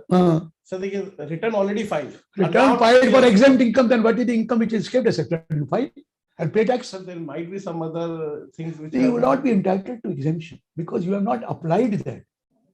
The thing is, sir, I have filed as a charitable trust. I filed my return of income on time. I also filed Form 10. I have accumulated. Then I come to know that there are certain incomes which is left, for which I may go for a fresh. File the updated return. Now can I go for an updated? They will have to calculate the tax on that. Tax liability should increase. Sir, not decrease. No, sir. The word is that liability should not decrease. Decrease. So there is no decrease. There is no increase also. I'm coming. There is no refund. I'm coming to that. There is a point. You want to say that I'm filing updated return because I have not shown an income. At the same time, I've shown it an expense. Sir, wait a minute, sir. Interest. 85% has to be spent in the same year. Where is the question of? Sir, 11-2 बना लेंगे. 11-2 had to be filed before the due date of return. You cannot file 11-2 later on. No, sir. 15% के बीच में. No. You think of those lines. The Form 10 has to be filed before the due date of return. Otherwise, you cannot accumulate it. So that will not come under it. You have to pay tax. Welcome. But you can't get exemption. Want to pay tax? Come under this 139.8A. But you cannot get exemption of that. You can't get benefit of that. Benefit नहीं मिलेगा. File कर दीजिए, tax दे दीजिए, welcome. हम मना नहीं कर रहे. तो आप 25% अगर 12 महीने का तो 25% of additional tax and interest, 50% if it is for 24 months. Tax दे रहे तो मैं मना नहीं करूंगा, एग्जेम्पशन नहीं दूंगा. तो रेवेन्यू के फायदे के लिए होगी. हाँ, रेवेन्यू के फायदे के लिए होगी. तो ये तो है ही रेवेन्यू के फायदे के लिए. Why should they give you exemption which you have not claimed? Rather even 80C. 80 section also, you don't get the exemption if you have not filed, you claim that exemption before filing a due date of return. How can you get exempted? No question, sir. No question. Absolutely no question. So 139A and 140B, you file a return. So you will be allowed to file updated return within a period of 12 months or 24 months by paying additional tax, which is 25% of the tax plus interest. 50% of the additional tax plus interest. Pay that and you can file a return of income. We have no objection whatsoever. You can, and you will not be liable for prosecution also, they have said. You will not be liable for prosecution also. They have already said that. Coming to the next point. This is regard 139. The next point is, I have little problem in section 148, which was introduced only last year, and 148A also, which was introduced last year. 148 says if there is an income which suggests there is some information which suggests that income has escaped assessment. Then the AO can make an inquiry with the prior approval. And after making inquiry, if it is satisfied, can issue notice, etc. with that. Now they said, what is the procedure that information will suggest that income has escaped assessment. That explanation says it will be two things. One, that information is flagged up in the risk management strategy. And the second was, it is on a finality under CAG and the information is given audit objection by CAG. The first point, there is a minor change. The word flagged technically has no meaning, so they have removed. They may not be flagged, it is there in that. But second point, audit objection of CAG. Now it is not audit objection of CAG. It is number one, any audit objection. Any audit objection. So even old days also, every day we used to get a call, sir, there is an audit objection. There is an internal audit objection. Now this audit objection, you can take 148. Second point, that if there is an information under section 1990A, exchange of information, some income has come, you have earned in foreign country. All papers are that also. There I agree, I have no problem. That information is also there. That will also be treated as information which suggests. Then if there is one more, 135, you have called for information under, or you have sought information, you have under 133A, 33B, and that information is under 135A, and that information is also there, that in that case, that is also possible in that case. And then some court judgment, tribunal judgment, and that's why you can go. So the scope has been enlarged. Earlier, why did you do only for audit objection of CAG? Now suddenly you realize all kinds of audit objection. So then the problem will remain there. So this is one. Second is in 148 IA also, for showing a show cause notice, you have to take the approval of the higher authority. Now that has been done away with. No approval is required. Once it is satisfied with the approval, he has gone for inquiry and is satisfied that there is income which suggests that is an escaped assessment, he may issue a show cause notice without taking the approval. And also added in 135, in section 148 IA clause D, that if the information is percolated under 135A, in that case also you can go for this query. And in that case, 148 section says even approval under 148 will not be required if it is that. One more change, if there is a search or there is a requisition of books of account or there is a TDS, earlier 3-year period deemed income was taken. Now it is deemed income for all the 10 years. Next point, most difficult point which I suddenly read, why did you come out with the point first and then now you are removing it? There is section 149 that you can go up to 3 years with any income escape assessment. Beyond 3 years, up to 10 years, if there is an income which has escaped assessment is more than 50 lakh and it represents some asset.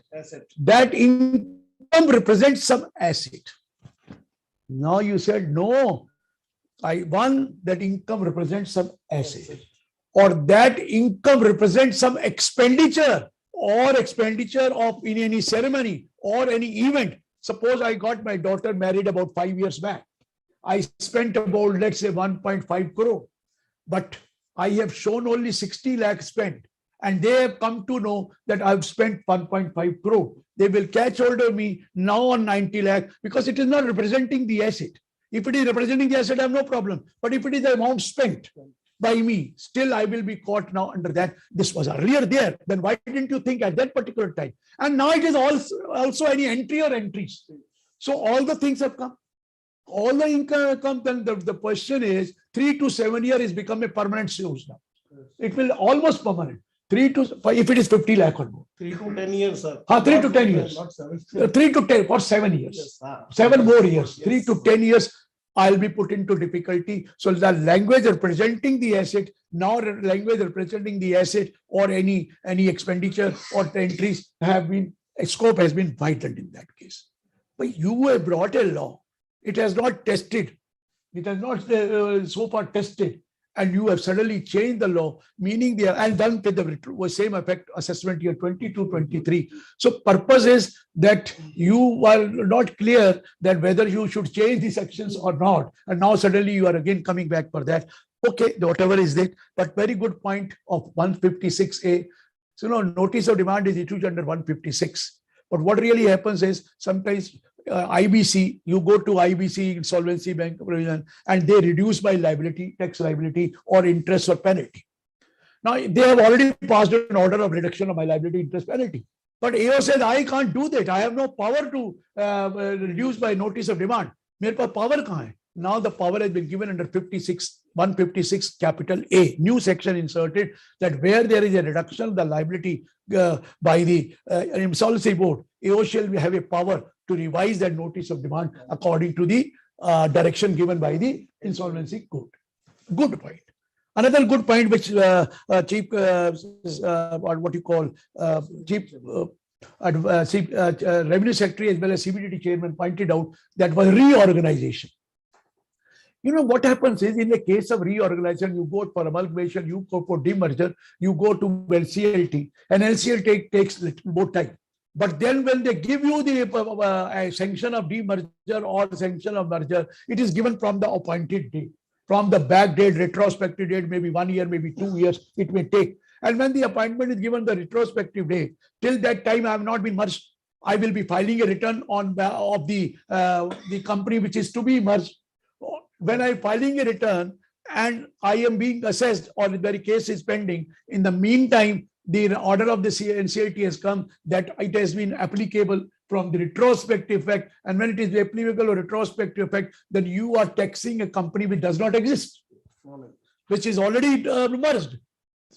Now they have clarified under, by inserting subsection 2A under section 170 that whatever action has been taken on the predecessor company, which is predecessor company, will be valid and will be as it will deemed to have been taken against the successor company. So absolutely correct. But because certain courts have decision and said, when the company does not exist, how can you assess that? But it was there, it was assessed, but backdate merger has taken place. So what is the revolt of the department? So now department said that action has been taken over the what you call successor. Another point also was there, that there is a merger. And there is a merger, and in that case, I have filed a return of only my successor company which is yet to be merged. I have filed it. Suppose A company has to be merged with B company.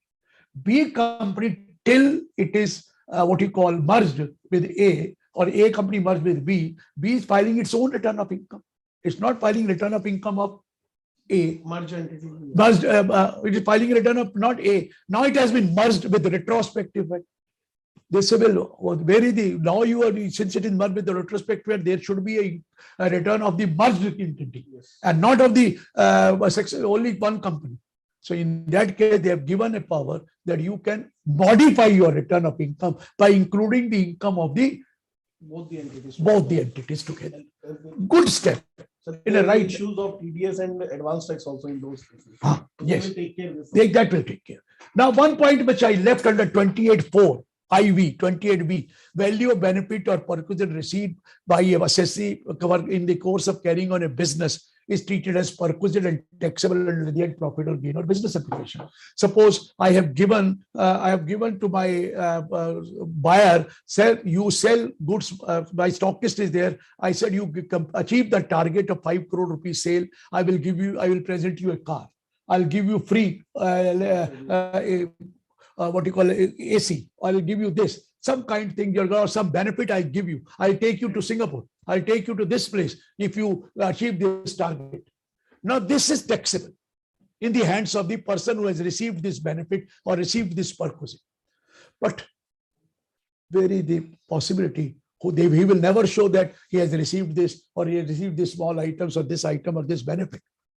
Now there is a duty of the person who is giving this benefit or perquisite to deduct tax on the value of that benefit or perquisite which has been given. And the section for that is section 194R.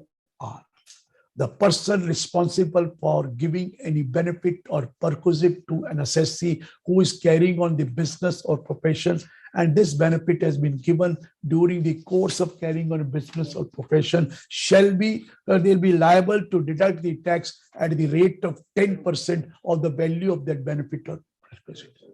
And if that is a benefit that is given in kind, then you have to make arrangement for the tax to be paid either by collection from that person or by grossing up and paying from your own pocket.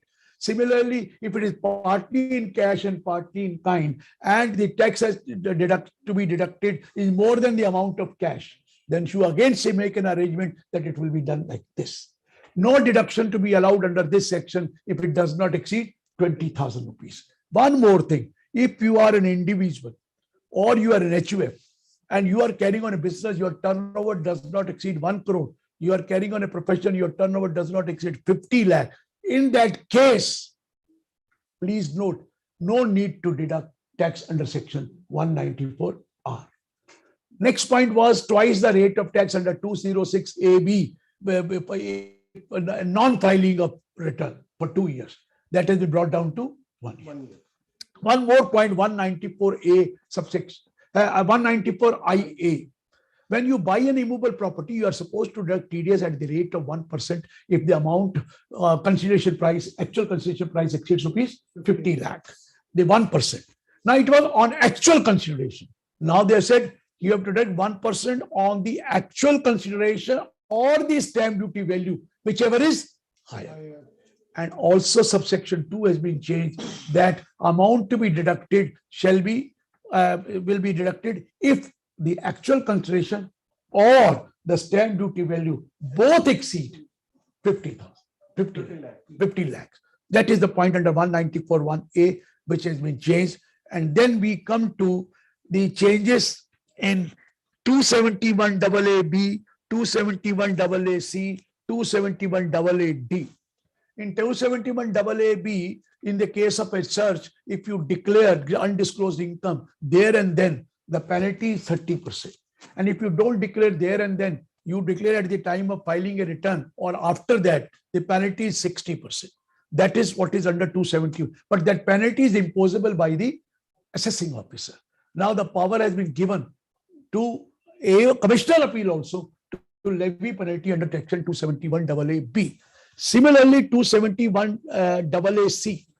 If there is undisclosed income of the nature of 68, 69, 69A, 69B, 69CD, and it is liable to tax, you know that under section 115 BBE at the rate of 60%, provided I have reflected that income in my return of income, 60% plus surcharge, 25% total, 75% plus 4% education tax, 78%. If I reflect myself, 78%. But if I don't reflect in the return of income and the AO finds that there is an income which is of the undisclosed income, then a penalty is levied under section 271AA(c) amounting to 10% of the tax, that is 6%. But that was leviable by who? The assessing officer. Assessing officer, AO. Now it can also be levied by CIT. Similarly, under Table 7, section 271AA(d), if there was some what you call fake invoice or fake entry or fake expenditure, you are liable for a penalty of 100% of the amount of that fake. But that was also levied by the assessing officer. That has been also levied by, now can be levied by CIT. The next point is that where in the case of a trust or charitable institutions, what happened is there is a income which have been applied for the person referred to in section 1333.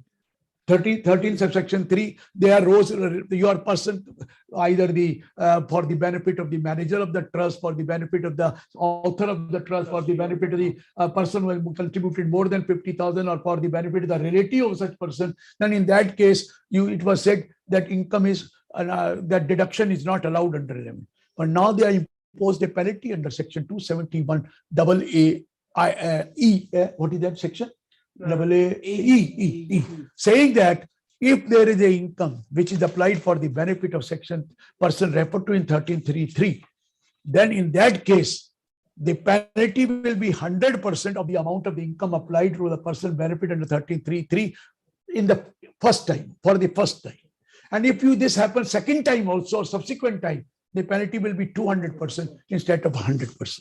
I think we have covered almost one point, and I have some other program also. If you permit me, you can close here and you can take up Mr. Ashok Batra. Thank you. Thank you, sir. Ashok Batra sir, if you would like to take few questions, or should we? Sir? I think you are. I have too many programs. Yeah, 2:30 there. So Ashok Batra ji is with us. Batra sir, can you hear us? Yes, I can hear you. Yeah. Okay. Yeah. Thank you, sir. Again, Ashok Batra ji is a personality which do not require any introduction, and everybody in our fraternity knows Batra sir as a GST guru, and he is regular to NIRC, and he blesses us always. Whenever we request him, he is always available.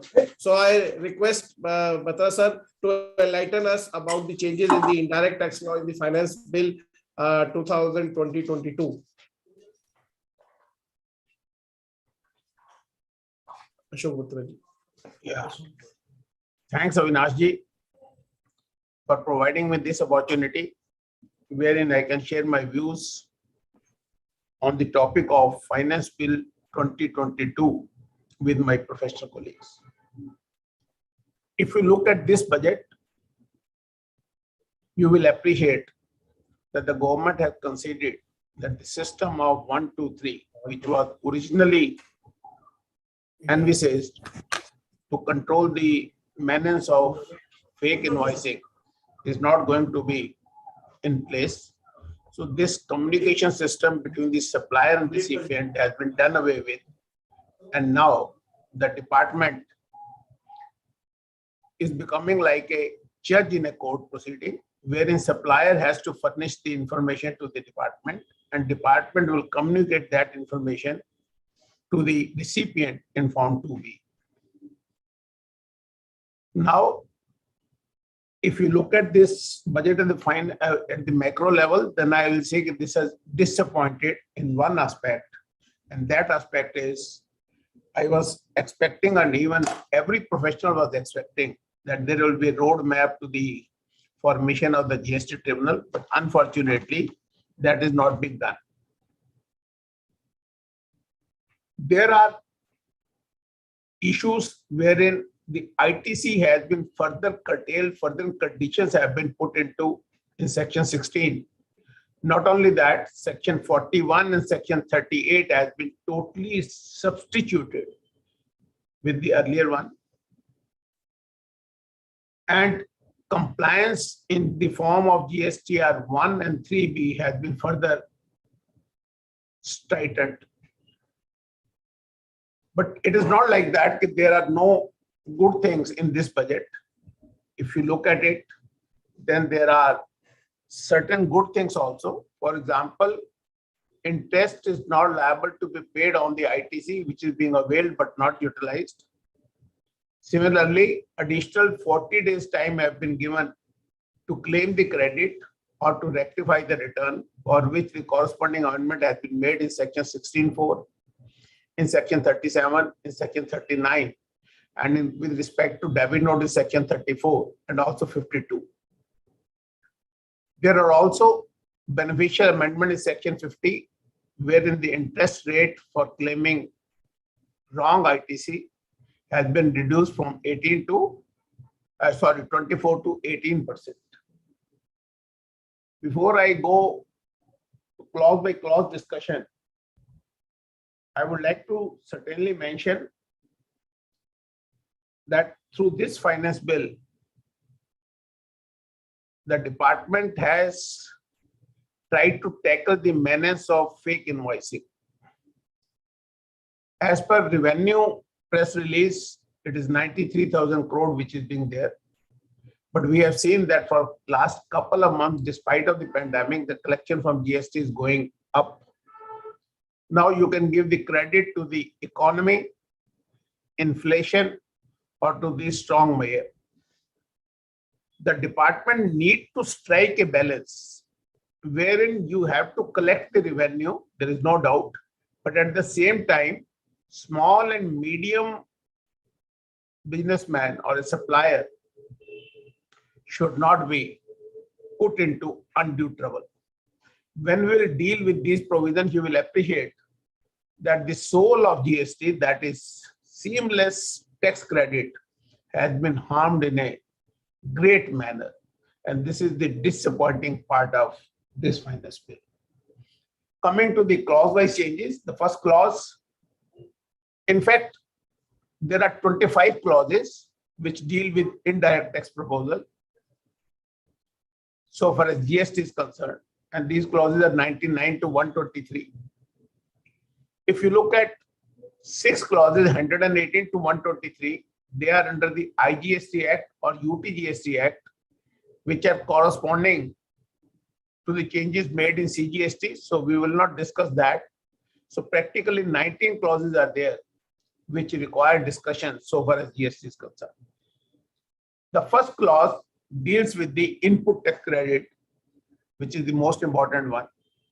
We all know on 1st January 2022, the department put up a condition wherein section 16(2)AA was implemented. And as per this clause, the credit was not available to the recipient unless otherwise that is being reported by the supplier in GSTR 1 and communicated to the recipient in 38. Communicated to the recipient in form 2B, sorry. Now they have put up another condition by inserting another clause BA, wherein they say that the recipient will not be entitled to the credit if such credit has not been barred under section 38.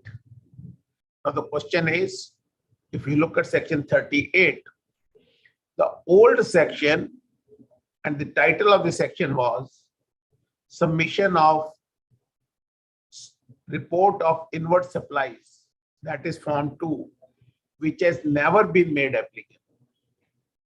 As a result of which, they have substituted this section with section 38.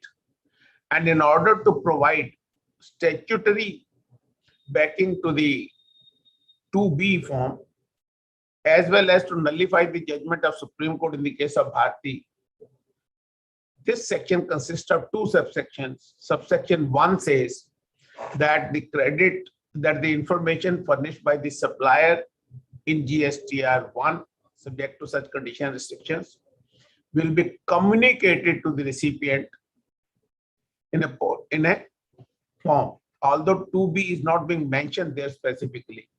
And thereafter, there are 6 conditions which will deal when I'll come to that section. Here, friends, let me make it very clear that because the government has accepted that the system of form 1, 2, and 3 cannot be implemented, as a result of which they have omitted section 42, 43, 43 capital A, and 38 and section 41 both have been substituted. So I will not refer to those changes which are technical in nature, where the reference of these sections have been omitted because these sections are nowhere in existence. And secondly, this 43A was introduced in Finance Act 2018, which has never seen light of the day. Now, friends, coming back, I was saying a new condition has been put up, and section 38 will communicate this detail of the supplier in GSTR 1 to the 2B register of recipient, which will contain the credit which can be taken by the recipient and the credit which cannot be taken by the recipient. So this condition is there. If this credit has been restricted under section 38, then he will not be eligible for the input tax credit. This is one important. Secondly, in 16.4, they have extended the time period. In fact, I'll deal this change, which is there in various sections. In fact, in 16.4, I can claim the credit up to the due date of filing the return for the month of September, which was normally 20th of October. But of course, depending on the state, it can be 22nd and 24th also. But now they say it will be substituted by the word 30th November, 30th November, or annual return, which I filed earlier. That was earlier also, and that has been continued even today. So friends, this additional 40 days has been given to you, not only in section 16(4), but also under section 37, 39, 34, and section 52. After this, friends, I'll come to the next change, which is section 29, which deal with the cancellation of registration. Under section 29, earlier on, it was mentioned that the composition dealers who will not file consecutive 3 returns, his RC can be cancelled. Now, because the return has been made annual, which is to be filed by 30th of the April for the following financial year. So it is being pointed out that in case it does not file the return beyond 3 months from the due date of filing the return, meaning thereby up to 31st of July, then his registration may be cancelled. And secondly, in the case of dealers other than composition dealers, it was written in the old section that in case it does not file the 6 consecutive returns, then his RC may be cancelled.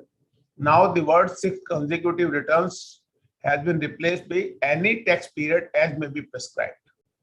The government has realized that in order to bring out a change in a statutory provision, they need to go to the finance bill, and sometimes the council take a call and they want to give some relief, or there are certain provisions when it is not possible to amend this section. So they have used these kind of words wherein the power has been taken through the section.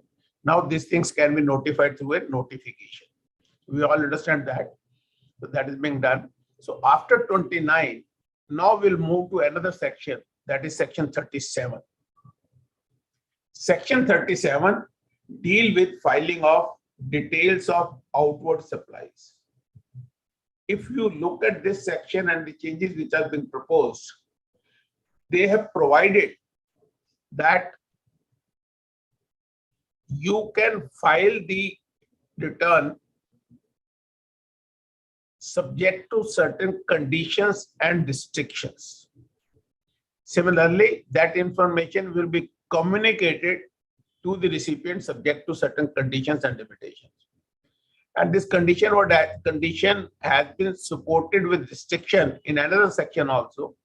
So the government, in order to defend them in the court of law, because they normally issue a notification on the recommendation of the council where some restrictions have been placed.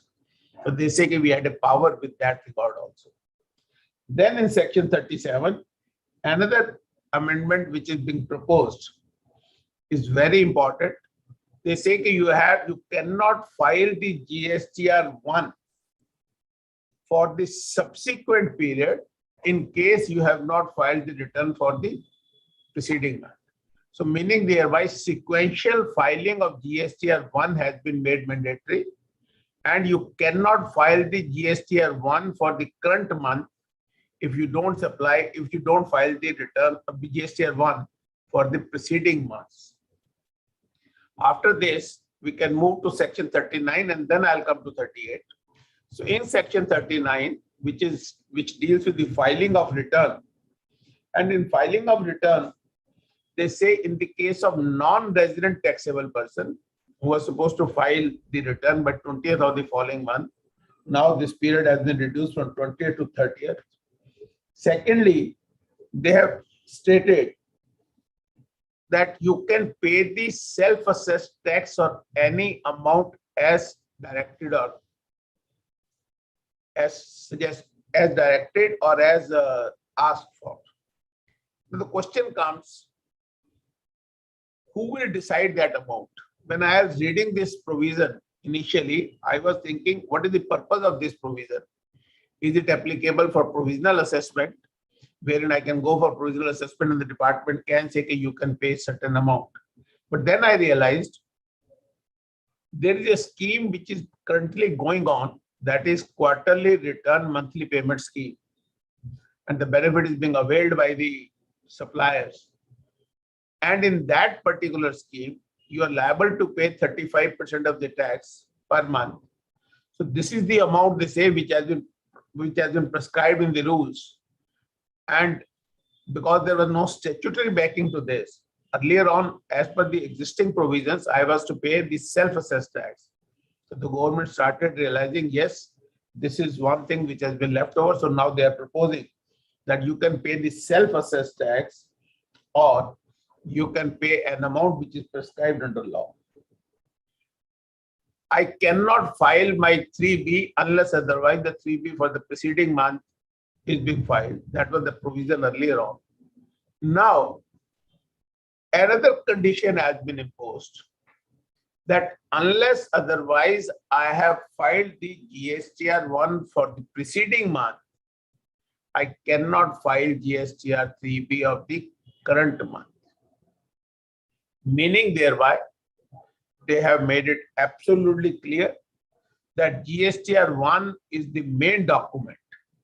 And on the basis of that only, the details will be communicated to the recipient. You cannot file your 3B. And once you are not able to file your 3B, we all know what are the consequences. If I don't file the 3B, then my e-way bill may be curtailed. My RC may be subject to cancellation. So the filing or the compliance has become very, very important. So we professional must suggest to our client that non-filing of these returns or the details can cause you a lot of trouble. So the government is paying more emphasis that the compliance must be done. Now I'm coming to section 38. As I was telling you, because one form 1, 2, 3 system has been dumped now, the government has accepted it cannot be made applicable. So by virtue of section 38, they say the details furnished by the supplier in GSTR 1 shall be communicated to the recipient, and that must be reference to form 2B only. Of course, that is not being mentioned in the amendment. So that credit will be taken by the recipient. Fine. Earlier on, there was a rule 36(4), and then on 1st January 22, 16(2)AA was also being implemented. Section 2 says if this communication will consist of 2 kinds of credit. One, which you are eligible. Second, which you are not eligible. And why it is not eligible? Even though it is appearing in 2B, it is satisfying the condition of 16(2)AA. Now they say in case it is not being allowed because of the 6 reasons which I'll deal now, then your credit cannot be availed in terms of newly inserted proposed section 16(2)BA. And those 6 conditions are, first is very, very important. That is, by any registered person within such period or taking registration as may be prescribed. It's a cooling period. I don't know if this is the reference to supplier or recipient, because if you look at this section, it doesn't talk about the condition of credit. It says the recipient shall not be given the credit if there is a non-compliance either by the supplier or by the recipient. And mind it, there are certain conditions which the assessee can never look at it or comply with because it is not in his hand. And the Supreme Court has clearly stated you cannot expect an assessee to do an impossible task. So they have stated in case it has been cooling period, then you cannot claim the credit. Secondly, if the supplier has not paid the tax, this is already a condition in section 16(2)C, and it is being further provided that non-payment of tax by the supplier, you will not be eligible to claim the credit. Read with section 16(2)BA, credit will not be allowed to you.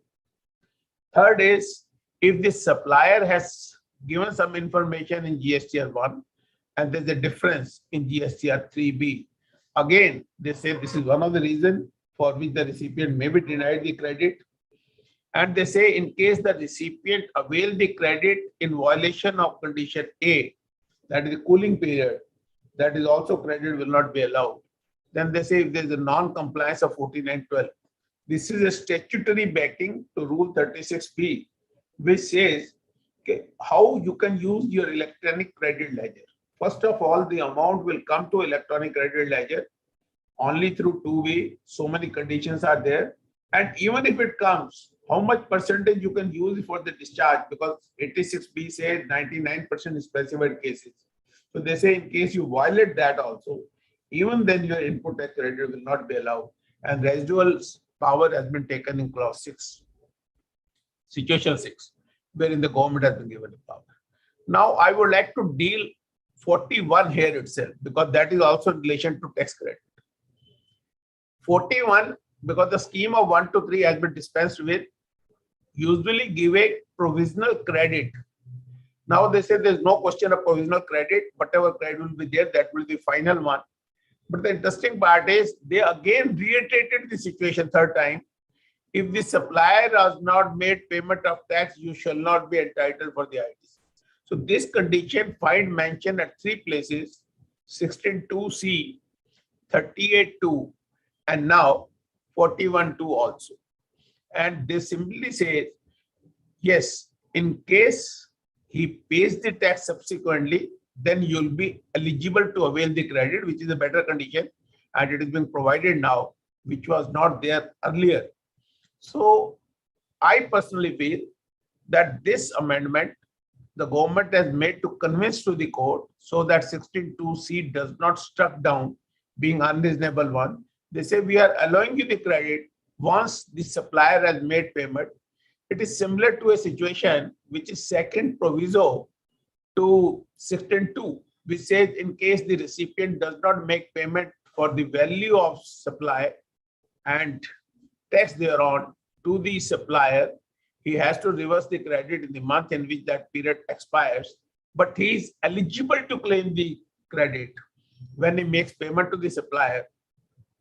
And it has been specifically mentioned that the limitation period as prescribed in subsection 4 of section 16 shall also not be applicable. So now that position is being reiterated, that you will be eligible, not reiterated in a way that if the supplier does not pay tax to the government, you are not eligible for the credit. Further, it entitles the recipient to claim the credit once it is being proved that the supplier has made payment of tax. After this, I'll come to section 47, which deals with the levy of fees. This is a very small change. Earlier on, so far as late fee is concerned, it is leviable if you are not furnishing your return within the due time. But there was not a specific mention of section 52. That means tax collection at source. If that was not being specified there, so no late fee could have been levied under that provision. Of course, you can levy penalty under section 125 saying it is a non-compliance of the provision. But now they say late fee will be imposed as the section will be notified if you have not filed your return under section 52, which deals with the tax collection at source. And as I have already told earlier, that 14 days period for rectification of mistake has also been extended to this section also. Then friends, we are moving to another section. One section which I have not mentioned is GST at practitioner, where this 43 reference has been omitted because that section is not in place. Now we'll come to section 49. This is an important section and deals with the payment of tax. There are 3 important changes in this. First of all, in 49(4), they have said not only subject to conditions, but restrictions also. So the government has taken a power that they can impose restriction for the use of the credit which is lying in the electronic credit ledger of the supplier. Second is transfer of cash ledger, which is a beneficial provision. And in this case, supplier has been permitted to transfer the amount lying in the cash ledger to another registration number under the same PAN. It will certainly help the assessee in its cash flow, and from one head to another in the hands of the same distinct person is also being allowed. Then comes 49(12). This is very important change. In fact, backing to Rule 86B, the government has taken a power that in case there is a certain balance lying in electronic credit ledger, how much percentage you can use it for the discharge of your output tax liability. When I was dealing with Section 38, I said it is also one of the conditions in case you don't comply with this, your ITC can be restricted. So this is one change. Now I'm coming to another change in Section 50. Section 50 deals with interest. There are two very important changes, and both the changes have been made retrospectively with effect from 1st July 2017, which according to me is the date when the law was implemented. One change is subsection 3, which deals with the wrong utilization of the ITC. Now it is being substituted with new section retrospectively. Again, I am repeating for the sake of repetition from 1st July 2017, wherein it is being provided that if you have not utilized the credit which you are wrongly availed, no interest shall be levied. In other words, I can say simply that in case you have availed any ITC wrongly, but you have not utilized the same, there will be no interest. But yes, in case it has been availed and utilized, certainly interest will be levied. On this issue, there are a number of litigations which are pending, and in my humble submission, it is a good amendment and it will certainly reduce the level of litigation. Then friends, another amendment which has come into effect from 1st July 2017, which is with regard to the rate of interest. In Section 51, if due to bona fide belief some inadvertent credit has been taken, then the interest was 18%. But in specified situation where willful default is being made and the credit has been taken, then the rate of interest was 24%. And this rate of 24% has been reduced to 18% with effect from 1st July 2017. Now the question which may come into the minds of the professionals as well as the industry, what will happen to that amount which has already been paid to the government? Because there is no mention whether that refund will be permissible or not permissible. So according to my understanding, in the absence of any restriction, if I can file and comply with the position of Section 54, then from the relevant date, that is 2 years from the relevant date, if I have paid any interest, I can certainly ask for the refund for the same. Then friends, comes Section 54. Here, there are some welcome changes. First of all, because GSTR 3 has not been implemented, and in subsection 1 it was mentioned that you can claim the refund of cash ledger through GSTR 3, and it has never been operationalized. And the shift away arrangement, that is filing of 3B, has been now made permanent. So they say you can claim the refund in ST3 or in such form as may be prescribed. So meaning thereby, now either they will insert some column in 3B or they may introduce some form. Then the fund which is permissible under Section 55 to the diplomatic missions, international organizations as provided under Immunity and Privileges Act, and certain other institutions were given 6-month time from the relevant date. Now that time period has been extended from 6 months to 2 years. And this 2 year will be calculated from the end of the quarter, in which such supply was received. Then when I am making a supply to SCZ, I'm entitled for the refund because it has been treated as a zero rated supply. I'm entitled for the refund of that tax or the input and input services used in making such supply. There was no specific date prescribed for claim of refund. That is relevant date. The period, of course, has been mentioned in the section 2 years from the relevant date, but there was a confusion because there was no specific clause dealing with that situation. Now it has been specifically provided that this 2 years shall be calculated from the due date of filing the GSTR 3B for that. But then these three positive and clarificatory changes. The fourth one is against the SSC.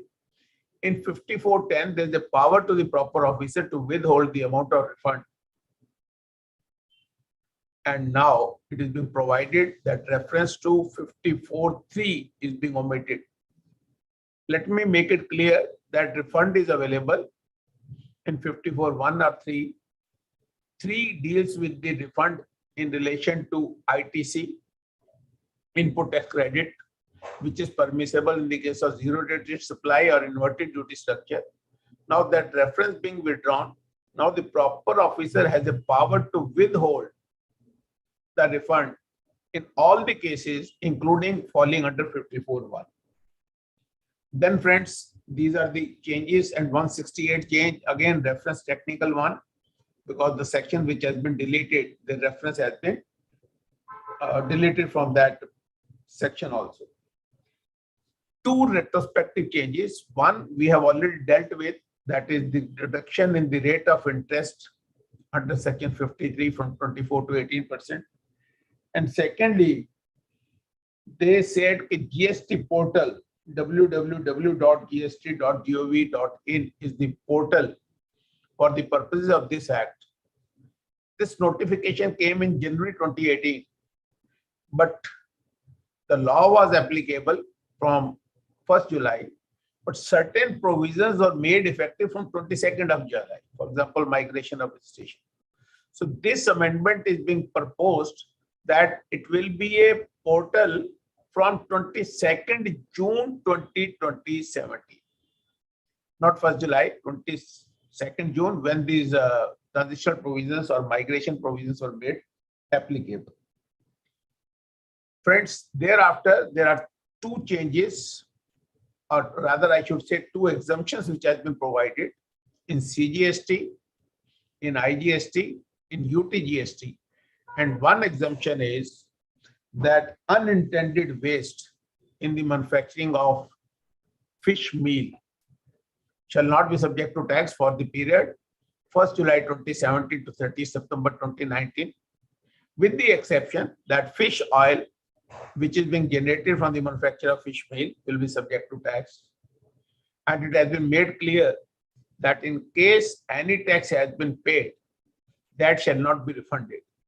But the similar kind of provision is not there if any person has paid an excess interest under section 53. Second exemption has been given to the license fee, where the license was given by the state government for the alcoholic liquor.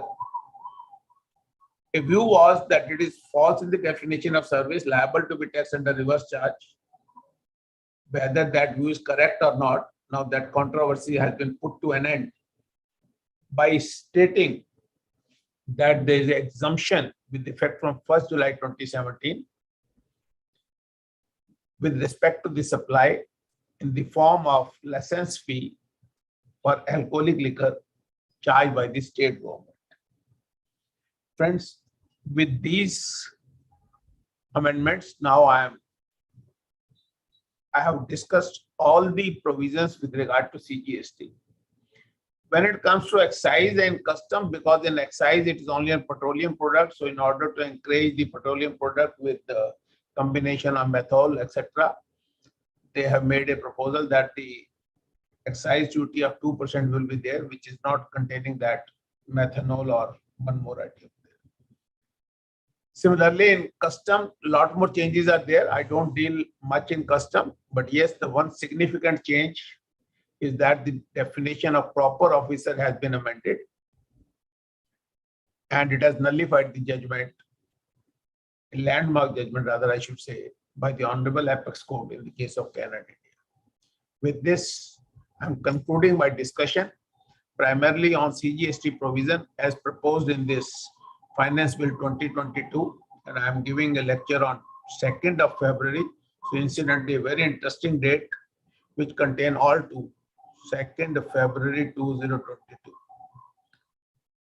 Friends, now I'll ask the organizers, they can take charge as my deliberation is over. Is there anyone from the institute? Yes, sir. Ashish Bhansali, sir. Sir, Manoran sir, you can take the Yeah. sir now.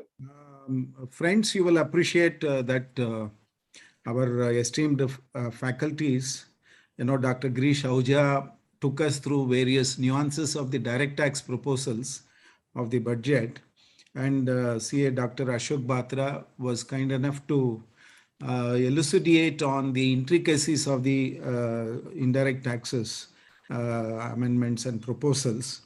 Given the time constraints, they have done their best by highlighting the implications and also the measures that have been taken to fine tune some of the existing anomalies. And maybe, as rightly mentioned by Dr. Ashok Batra, in the subsequent meeting, he is going to also deal elaborately on each of these provisions. I'm confident that this meeting arranged by the Northern India Regional Council has been very useful just to kindle the thought process on the implications of the budget provisions, finance bill especially.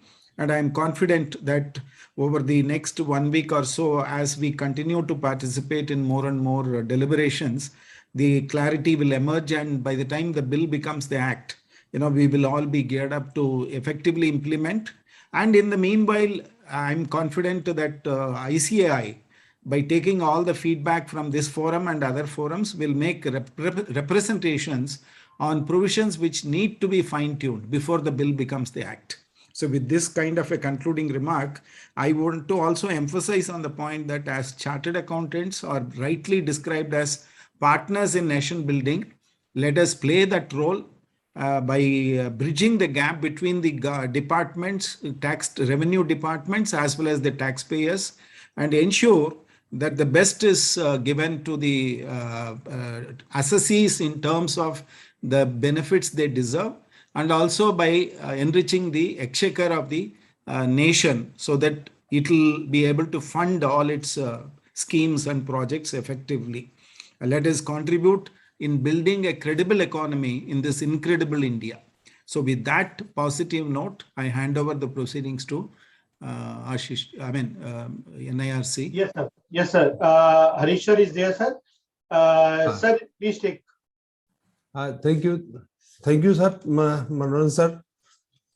आज के इस seminar में, budget के इस seminar में हमारे को tax गुरु गिरीश आहूजा साहब, हमारे बीच में बत्रा साहब और पद्मश्री मनोरंजन साहब, और इससे पहले जो हमारा सेशन था उसमें revenue secretary sir, chairman CBDT, सभी लोगों का जिस तरीके से हमें मार्गदर्शन मिला, इसके लिए हम सबका बहुत बहुत धन्यवाद करते हैं। और जिस तरीके से आज के वर्चुअल में पार्टिसिपेंट्स रहे, और आई थिंक 20,000 के आसपास पार्टिसिपेंट थे, तो मैं उन सबका भी हार्दिक धन्यवाद करता हूं। और आप सबने वक्त निकाला, thank you very much, thanks lot. Thank you, sir. From the core of my heart, I would like to extend a very vote of thanks to all the dignitaries. Our chief guest, Tarun sir, guest of honor, Mohapatra sir, then session chairman, Manoran sir, then Girish Ahuja ji and Ashok Batra sir. From the institute side, from the NIRC side, we are very much thankful to all of the dignitaries. Our past chairman Harish Chaudhary ji and our present chairman CA Avinash Gupta ji also in his absence. We thank you all, sir, and I hope the members and the students have been benefited by this budget session. More than 20,000 as informed by the Harish Chaudhary sir that participants are there. Thank you all, and we'll meet in some other platform also in the near future. Before we part, I'd like to take this opportunity to pay my regards to Manoran sir. Yes, sir. Thank you, sir. Yeah. Thank you. Thank you, sir. Thank you all. Thank you. Sandeep, please close the meeting. Thank you. Close कर दो sir. बस।